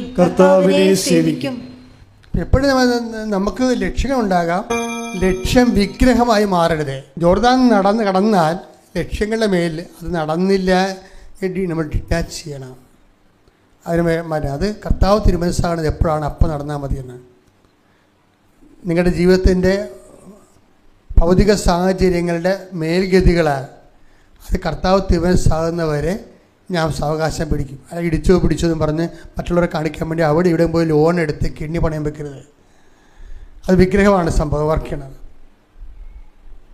അപ്പോൾ ഞാൻ ഇങ്ങനെ പറയുന്നുണ്ടെങ്കിലും ചില ആൾക്കാർക്ക് പറഞ്ഞാൽ മനസ്സിലാകത്തില്ല. കാര്യം ജഡത്വം തലക്കടിച്ചിട്ടുള്ള ആൾക്കാരോട് നമ്മൾ കാര്യം അവർക്ക് പറ്റത്തില്ല. പ്രാന്തന്മാരോട് പറഞ്ഞാൽ വല്ലവർക്കും മനസ്സിലാകുക? ഒന്നും മനസ്സിലാകത്തില്ല. പ്രാന്തന്മാരെ തല്ലിയാൽ മനസ്സിലാകുക? അത് മനസ്സിലാകത്തില്ല. അത് ആ വർഗ്ഗം അങ്ങനെയാണ്. അപ്പോൾ ചില ആൾക്കാരോടൊക്കെ ഈ ദൈവികമായ കാര്യം തലപ്പോകത്തില്ല അവർക്ക്. അപ്പം അങ്ങനെ വരുമ്പോൾ എന്താ പറയുക, പെങ്ങന്മാർ കെട്ടാതെ വീട്ടിൽ നിന്നിട്ട് അവസാനം അപ്പനും നോക്കണില്ല, അമ്മയും നോക്കണില്ല, ആങ്ങളുടെ ഇങ്ങനെ അവൻ ചെത്തി മിനുങ്ങി അവൻ വേറെ പെണ്ണുങ്ങളുടെ നടക്കുകയാണ്. അപ്പോൾ എന്ന് പറയുമ്പോൾ അവരെന്ത് ചെയ്യും? അവരുടെ ജീവിതം അന്താരാളത്തിലാകും. നമ്മുടെ ഉത്തരവാദിത്തങ്ങൾ നിൽക്കുമ്പോൾ ചില ആൾക്കാർ ഇത്തിരി സഹിച്ച് ഉത്തരവാദിത്തം നോക്കിക്കൊണ്ട് പോകും. അതെല്ലാം ഉടമ്പടിയുടെ ഒരു ഭാഗമാണ്. ഇതുകൊണ്ട് നമ്മൾ ഉടമ്പടിയിൽ വരുമ്പോൾ ദൈവം എല്ലാ മേഖലകളിലും നിനക്കാവശ്യമായ കാര്യങ്ങൾ തരികയും നിന്നെ സന്ധിക്കുകയും നിന്നെ നിലനിർത്തുകയും വാഗ്ദാനം നാട് പ്രാപിക്കുകയും ചെയ്യും. പക്ഷെ ആ പ്രൊസീജിയറിൽ ഇവിടെ നീ കടന്നു പോകണം. അപ്പോഴാണ് ദൈവം ഗുണനിലവാരമുള്ള ഉടമ്പടി എന്ന് പറയണത്. എണ്ണത്തിൽ കൂടുന്ന ഉടമ്പടിയേക്കാൾ ഉപരി ഗുണനിലവാരമുള്ള ഉടമ്പടി. അവസാനത്തെ എന്താണത്തെ? ജെറീക്കോയാണ്. ജെറീക്കോയാണ് അവസാനത്തെ പ്രൊസീജിയർ. ജെറീക്കോ നമ്മൾ യുദ്ധം ചെയ്യേണ്ട കാര്യമില്ല. ജെറീക്കോ എന്താ പറയണത്? ജെറീക്കോയുടെ ചുറ്റും ചുമ്മാ നിങ്ങൾ നടന്നാൽ മതി, കോട്ട ഞാൻ പിടിക്കുമെന്നാണ് പറയണത്. അവസാനം മാത്രമാണ് ദൈവം ഇടപെടണത്. നമ്മൾ ജോർദാൻ കടന്നു കഴിഞ്ഞ് ജോർദാൻ്റെ പ്രൊസീജിയർ കഴിഞ്ഞാൽ പിന്നെ ബാക്കിയെല്ലാം ദൈവം ചെയ്യേ. അതാ കർത്താവ് നിങ്ങൾക്ക് വേണ്ടി യുദ്ധം ചെയ്യും, നിങ്ങൾ മൗനമായിരുന്നാൽ മതി. ഇത് ദൈവത്തിൻ്റെ യുദ്ധമാണെന്നൊക്കെ പറയുന്നില്ല. ആ പറഞ്ഞെടുത്ത് 2 ദിനവൃത്താന്തം 20:15 യഹസിയേൽ പറഞ്ഞു, യൂദായിലും ജെറുസലേമിലും വസിക്കുന്നവരും യഹോഷാഫാത്ത് രാജാവും കേൾക്കട്ടെ. കർത്താവ് നിങ്ങളോട് അരുളി ചെയ്യുന്നു, നിങ്ങൾ ഭയപ്പെടേണ്ട. നിങ്ങളല്ല ദൈവമാണ് പൊരുതുന്നത്. നാളെ അവർക്കെതിരെ പുറപ്പെടുക. ഇത് ഉടമ്പടിയുടെ ഒരു 4-ാം ഘട്ടമാണത്. 1-ാം ഘട്ടം ചെങ്കടൽ, 2-ാം ഘട്ടം മരുഭൂമി, 3-ാം ഘട്ടം ജോർദാൻ. ചെങ്കടലിൽ പാപങ്ങൾ ഒഴിവാക്കുന്നു നമ്മൾ, മരുഭൂമിയിൽ നമ്മൾ എളിമപ്പെടുന്നു, ജോർദാനിൽ നമ്മൾ വിഗ്രഹങ്ങളെ ഒഴിവാക്കുന്നു. ഓവർ അറ്റാച്ച്മെൻറ്റ് ആരോടാണ്? അതെല്ലാം മാറ്റുന്നു. ബാക്കിയുള്ള നാലാമത്തത് എന്താണ്? ജെറിക്കോയാണ്. ജെറിക്കോ യുദ്ധം ചെയ്യണത് ആരാണ്? ആ യുദ്ധം ചെയ്യുന്നില്ല. വാഗ്ദാന പേടകവുമായി അവർ ജെറിക്കോ ചുറ്റും സഞ്ചരിക്കേ ഉള്ളൂ. ജെറിക്കോ താനേ പൊടിയാണ് ചെയ്യണത്. Not by merit but by grace. ഹല്ലേലൂയ, ഹല്ലേലൂയ, ഹല്ലേലൂയ. യേശുവേ നന്ദി, ഹല്ലേലൂയ, ഹല്ലേലൂയ, ഹല്ലേലൂയ. കൃപയാകെ, കൃപയാകെ,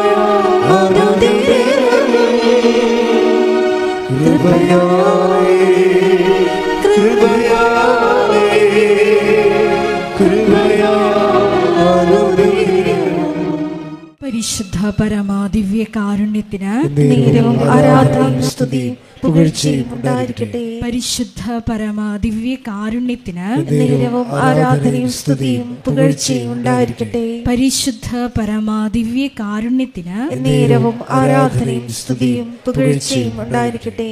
നമുക്കെല്ലാവർക്കും കൃപാസനം പ്രത്യക്ഷീകരണ മധ്യസ്ഥ പ്രാർത്ഥന ഏറ്റുചൊല്ലി പ്രാർത്ഥിക്കാം.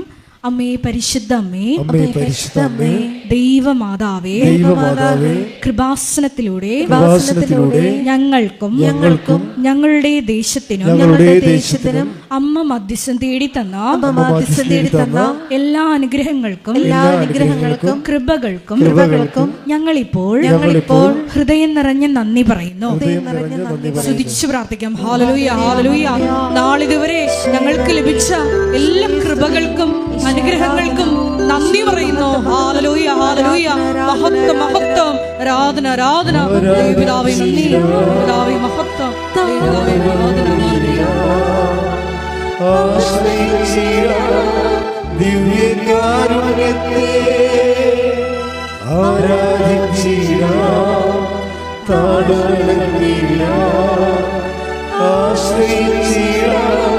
ദിവ്യകാരുണ്യത്തെ.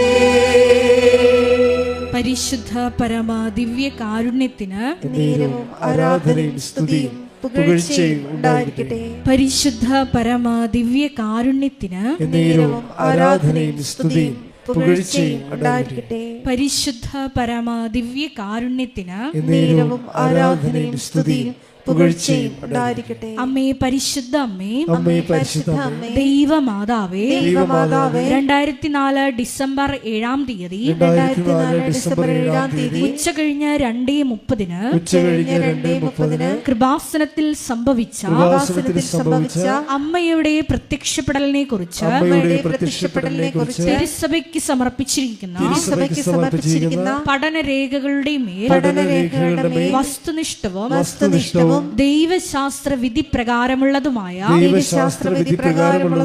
അന്വേഷണ പഠനങ്ങൾ നടത്തി ആ പ്രത്യക്ഷപ്പെടലിലൂടെ പ്രകടമായ ദൈവമാതാവിന്റെ പ്രത്യേക കരുതലും സംരക്ഷണവും വെളിപ്പെടുത്തുന്ന പീഡിതരുടെ ആശ്വാസവും പ്രവാചകന്മാരുടെ രാജ്ഞിയും വാഗ്ദാനത്തിന്റെ പേടകവും പ്രപഞ്ച പ്രകൃതിയുടെ മാതാവുമായ പരിശുദ്ധ അമ്മയുടെ ഭക്തി തിരുസഭയിൽ കൂടുതൽ പ്രചരിച്ച് ജീവിതത്തിന്റെ ദുരിത ദുരന്ത അവസ്ഥകളിൽ അകപ്പെട്ട് കഴിയുന്ന അനേകായിരം മക്കൾക്ക് ദൈവത്തിന്റെ സാന്നിധ്യവും സന്ധിപ്പും കൂടുതൽ അനുഭവിക്കുക വഴി ആത്മീയ വിശുദ്ധിയും ദൈവശക്തിയും കൈവരിക്കുവാൻ ഞങ്ങളുടെ കുടുംബങ്ങളെ ഇടയാക്കണമേ. സ്തുതിച്ചു പ്രാർത്ഥിക്കാം. ഹല്ലേലൂയ, ഹല്ലേലൂയ, ഹല്ലേലൂയ. ദിവ്യകാരുണ്യനാഥ, മരിയൻ ഉടമ്പടിയെടുത്ത് പ്രാർത്ഥിക്കുന്ന ഞങ്ങളുടെ കുടുംബങ്ങളെ വിശുദ്ധീകരിക്കണമേ എന്ന് പ്രാർത്ഥിക്കുന്നു, ശക്തീകരിക്കണമേ എന്ന് പ്രാർത്ഥിക്കുന്നു, ആത്മാവാൽ വഴി നടത്തണമേ എന്ന് പ്രാർത്ഥിക്കുന്നു, വലിയ വലിയ സാക്ഷികളാക്കി ഉയർത്തണമേ എന്ന് പ്രാർത്ഥിക്കുന്നു. Hallelujah, hallelujah. ദൈവപിതാവേ നന്ദി, ദൈവപിതാവേ മഹത്വം, ദൈവപിതാവേ ആരാധന.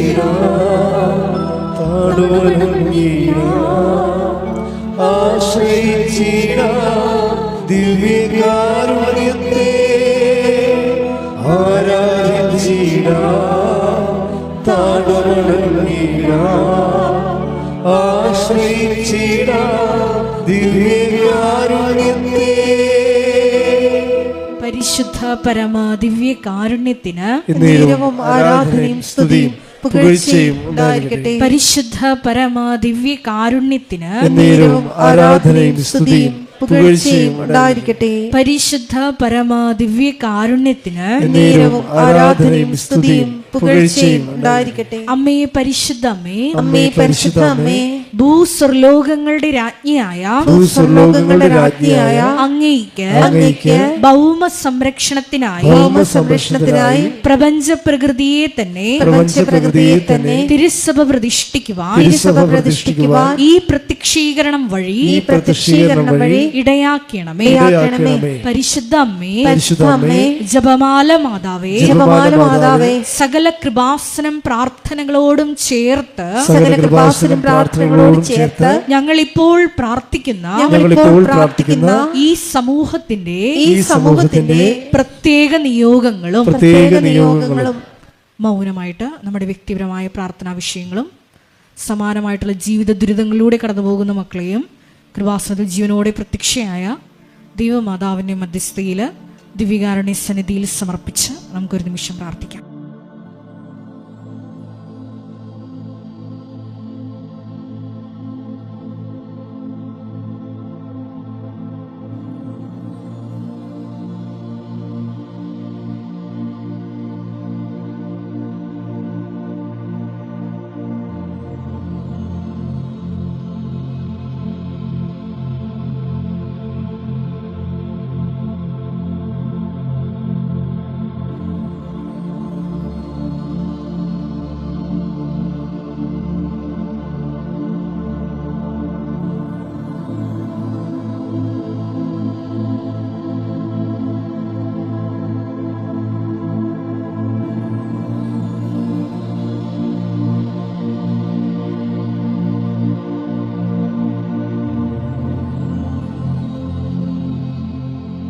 അമ്മയുടെ പ്രത്യക്ഷീകരണത്തിന്റെ ഈ അനുഗ്രഹവേളയിൽ ഞങ്ങൾക്ക് സാധിച്ചു തരുവാൻ കനിയണമേ.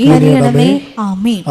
സ്തുതിച്ചു പ്രാർത്ഥിക്കാം. ഹല്ലേലൂയ, ഹല്ലേലൂയ, ഹല്ലേലൂയ, ഹല്ലേലൂയ. ഒരിക്കൽ കൂടി നാളിതുവരെ കൃപാസനത്തിൽ വന്ന് മരിയൻ ഉടമ്പടിയെടുത്ത് പ്രാർത്ഥിച്ചു പോയിട്ടുള്ള മുഴുവൻ മക്കളെയും, ഓൺലൈനായി ഉടമ്പടിയെടുത്ത് പ്രാർത്ഥിക്കുന്ന മക്കളെയും, ലൈറ്റ് ക്യാൻഡിൽ പ്രയർ വഴിയായിട്ടും അവർ ഡെയിലി ബ്രെഡ് പ്രാർത്ഥനയിലൂടെയും എല്ലാം തങ്ങളുടെ നിയോഗങ്ങൾ സമർപ്പിക്കുന്ന ഓരോ മക്കളുടെയും വ്യക്തിപരമായ ആവശ്യങ്ങളെ ഞങ്ങൾ ഈ അൾത്താരിൽ സമർപ്പിച്ച് പ്രാർത്ഥിക്കുന്നു.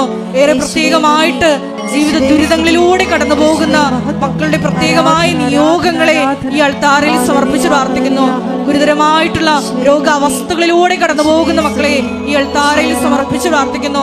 കടഭാരത്താൽ വലയുന്നവരെയും, ജോലി ഇല്ലാതെ വിഷമിക്കുന്നവരെയും, വിവാഹബന്ധം പിരിഞ്ഞു നിൽക്കുന്നവരെയും, മക്കളില്ലാതെ വിഷമിക്കുന്ന ദമ്പതികളെയും, കുഞ്ഞുങ്ങൾ മക്കളെയും പ്രത്യേകമായിട്ട് സമർപ്പിച്ച് പ്രാർത്ഥിക്കുന്നു. ഈശോയുടെ ശക്തി എല്ലാ മേഖലകളിലും ഈ ആരാധനയുടെ യോഗ്യതയാൽ പ്രകടമാക്കണമേ എന്ന് പ്രാർത്ഥിക്കുന്നു. കൃപാസനത്തിൽ നടന്ന പരിശുദ്ധ അമ്മയുടെ പ്രത്യക്ഷീകരണ സ്ഥിരീകരണത്തിനായി ഈശോയെ മക്കളുടെ നിയോഗങ്ങളെ ഏറ്റെടുക്കണമേ എന്ന് പ്രാർത്ഥിക്കുന്നു. ഹല്ലേലൂയ, ഹല്ലേലൂയ, ഹല്ലേലൂയ. മഹത്വം, മഹത്വം, ആരാധന, ആരാധന. ഹല്ലേലൂയ, ഹല്ലേലൂയ, ഹല്ലേലൂയ.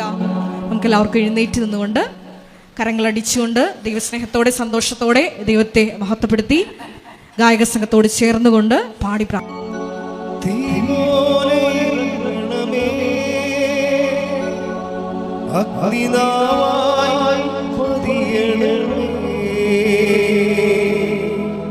കൊടുങ്കാറ്റായി വീശണമേ, ആത്മനദിയിൽ ഒഴുകണമേ.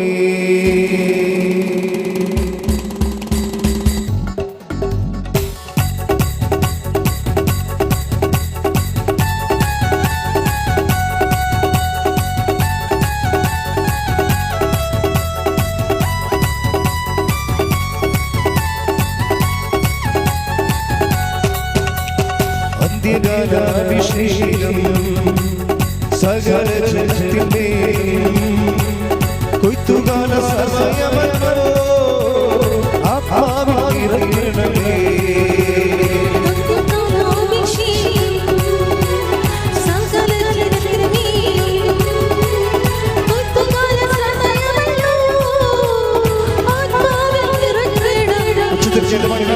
അന്ത്യകാലാഭിഷേകം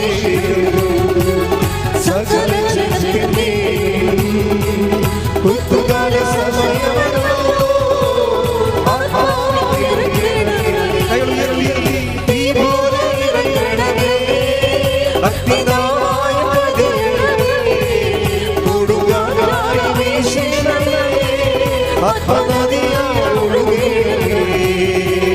തീ പോലെ ഇറങ്ങണമേ, അഗ്നിനാവായി പതിയണമേ, കൊടുങ്കാറ്റായി വീശണമേ, ആത്മനദിയായി ഒഴുകണമേ. സ്തുതിക്കട്ടെ. ഹല്ലേലൂയ, ഹല്ലേലൂയ. യേശുവേ, ഹല്ലേലൂയ, ഹല്ലേലൂയ,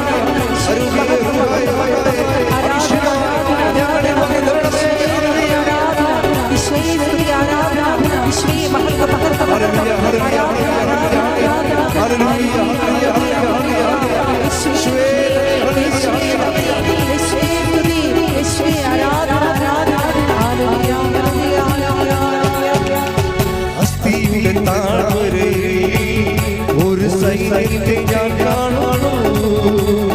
അധികാരം പകരണമേ, ഇനി ഞാൻ പ്രവചിക്കാം.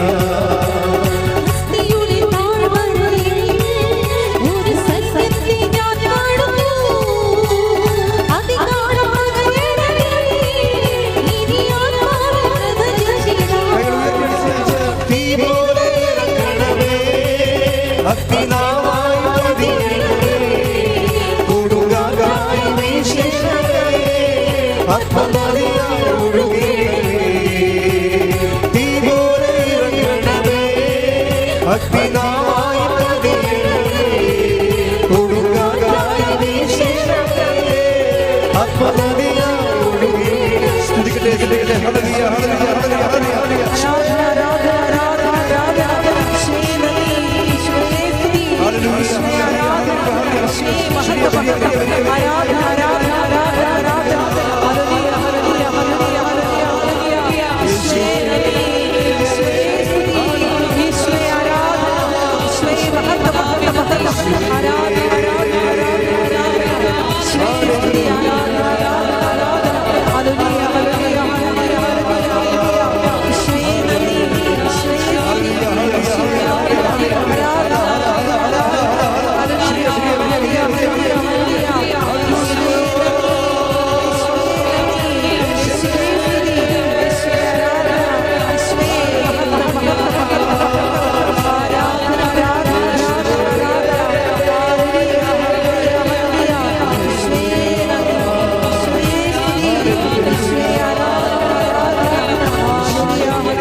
രോഗസൗഖ്യ പ്രാർത്ഥനയാണ്. കൈകൾ കൂപ്പി രോഗമുള്ളടത്ത് കൈകൾ മാറ്റി മാറ്റി വെച്ച്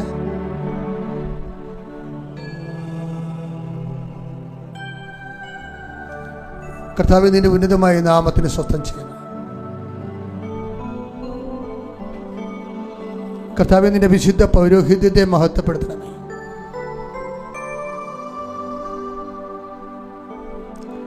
കർത്താവേ, സഭയിലുള്ള സാന്നിധ്യം പ്രകടമാക്കണമേ. 40 വർഷം ഞാൻ അർപ്പിച്ച കൃപാനയുടെ യോഗ്യതയാൽ, കൃപാസമൽത്താരെ ജീവനോടെ പ്രത്യക്ഷപ്പെട്ട പരിശുദ്ധമ്മയുടെ പ്രത്യക്ഷീകരണത്തിന്റെ ശക്തിയാൽ നിന്റെ തിരുമുറുവാർന്ന് വലതുകരം അനുഗ്രഹത്തിന്റെ വലതുകരം അങ്ങനെ മക്കളുടെ ശിരസിൽ വെക്കണമെന്ന് പ്രാർത്ഥിക്കുന്നു. ശ്രദ്ധിക്കട്ടെ. ഹല്ലേലൂയ, ഹല്ലേലൂയ, ഹല്ലേലൂയ, ഹല്ലേലൂയ, ഹല്ലേലൂയ. ആരാധന, ഹല്ലേലൂയ, ഹല്ലേലൂയ.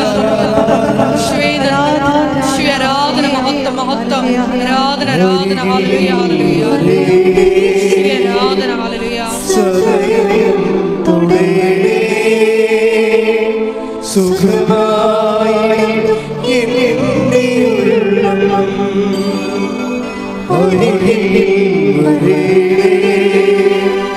സദയം തുണേ സുഖമായി എന്റെ ഉള്ളം.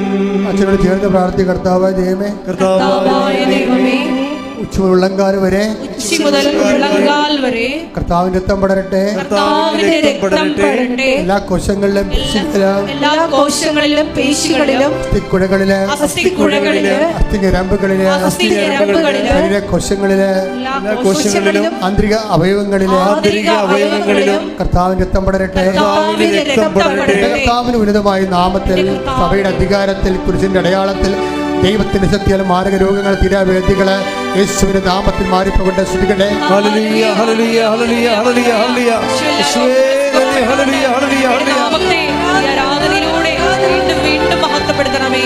Hallelujah hallelujah. സദയം തൊടേണേ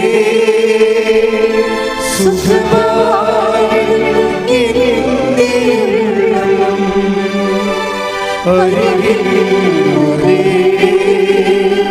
സദയം തൊടേണേ സുഖമായി ഇനിന്റെ ഉള്ളം. മക്കളെ, ജോലിയില്ലാത്തവര്, ഭവനരഹിതര്, പരീക്ഷ എഴുതാൻ പോകുന്നവര്, നല്ല റിസൾട്ട് പ്രതീക്ഷിക്കുന്നവര്, പുതിയ പഠനങ്ങൾക്ക് വേണ്ടി ചേർന്നിട്ടുള്ളവര്, ജപ്തി നടപടിയെ അഭിമുഖീകരിക്കുന്നവര്, യാത്രയ്ക്ക് ഒരുങ്ങുന്നവര്, ഈ ആഴ്ച ചെയ്തു തീർക്കേണ്ട ജോലികളെ കണ്ടുമുട്ടേണ്ട വ്യക്തികൾ തീർക്കേണ്ട ഉത്തരവാദിത്തങ്ങളുടെ മേലെല്ലാം ദൈവത്തിന്റെ കൃപയുണ്ടാകാൻ വേണ്ടി സ്തുതിക്കട്ടെ. ഹല്ലേലൂയ ഹല്ലേലൂയ ഹല്ലേലൂയ ഹല്ലേലൂയ ഹല്ലേലൂയ. മഹത്വം മഹത്വം. ആരാധന ആരാധന. ദൈവപിതാവേ നന്ദി. ദൈവപിതാവേ മഹത്വം. ദൈവപിതാവേ ആരാധന. ഹല്ലേലൂയ ഹല്ലേലൂയ.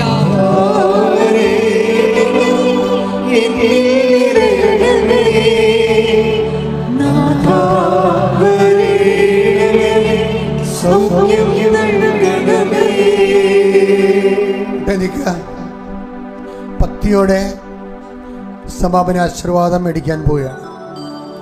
കർത്താവേ, അങ്ങയുടെ അവകാശവും ഓക്കിനുമായി ഞങ്ങളുടെ മക്കളെ കൈകൾ കൂപ്പി ഈ തീർത്ഥാടനത്തിന് ഓൺലൈനിലും പ്രാർത്ഥിച്ചുകൊണ്ടിരിക്കുന്നു. അങ്ങയുടെ തിരുമുറവാർന്ന് ആണിപ്രദാന അത്ഭുതകർത്താൽ ഓരോ മകനെയും മകളെയും അനുഗ്രഹിക്കണം. ഈ ആഴ്ചയിൽ ഈ മാസം നടന്നു തീർക്കേണ്ട ഉത്തരവാദിത്തങ്ങൾ പൂർണ്ണമായി പരിഹരിക്കാനുള്ള ആവശ്യമായ ദൈവിക ശക്തി മക്കളേക്ക് ആവശ്യിക്കട്ടെ. ശ്രദ്ധിക്കട്ടെ. ഹല്ലേലൂയ ഹല്ലേലൂയ ഹല്ലേലൂയ ഹല്ലേലൂയ. മഹത്വം മഹത്വം. ആരാധന. ശിരസ്സ് നമിച്ച് നമുക്ക് ദിവ്യകാരുണ്യനാഥന്റെ ആശീർവാദം സ്വീകരിക്കാം.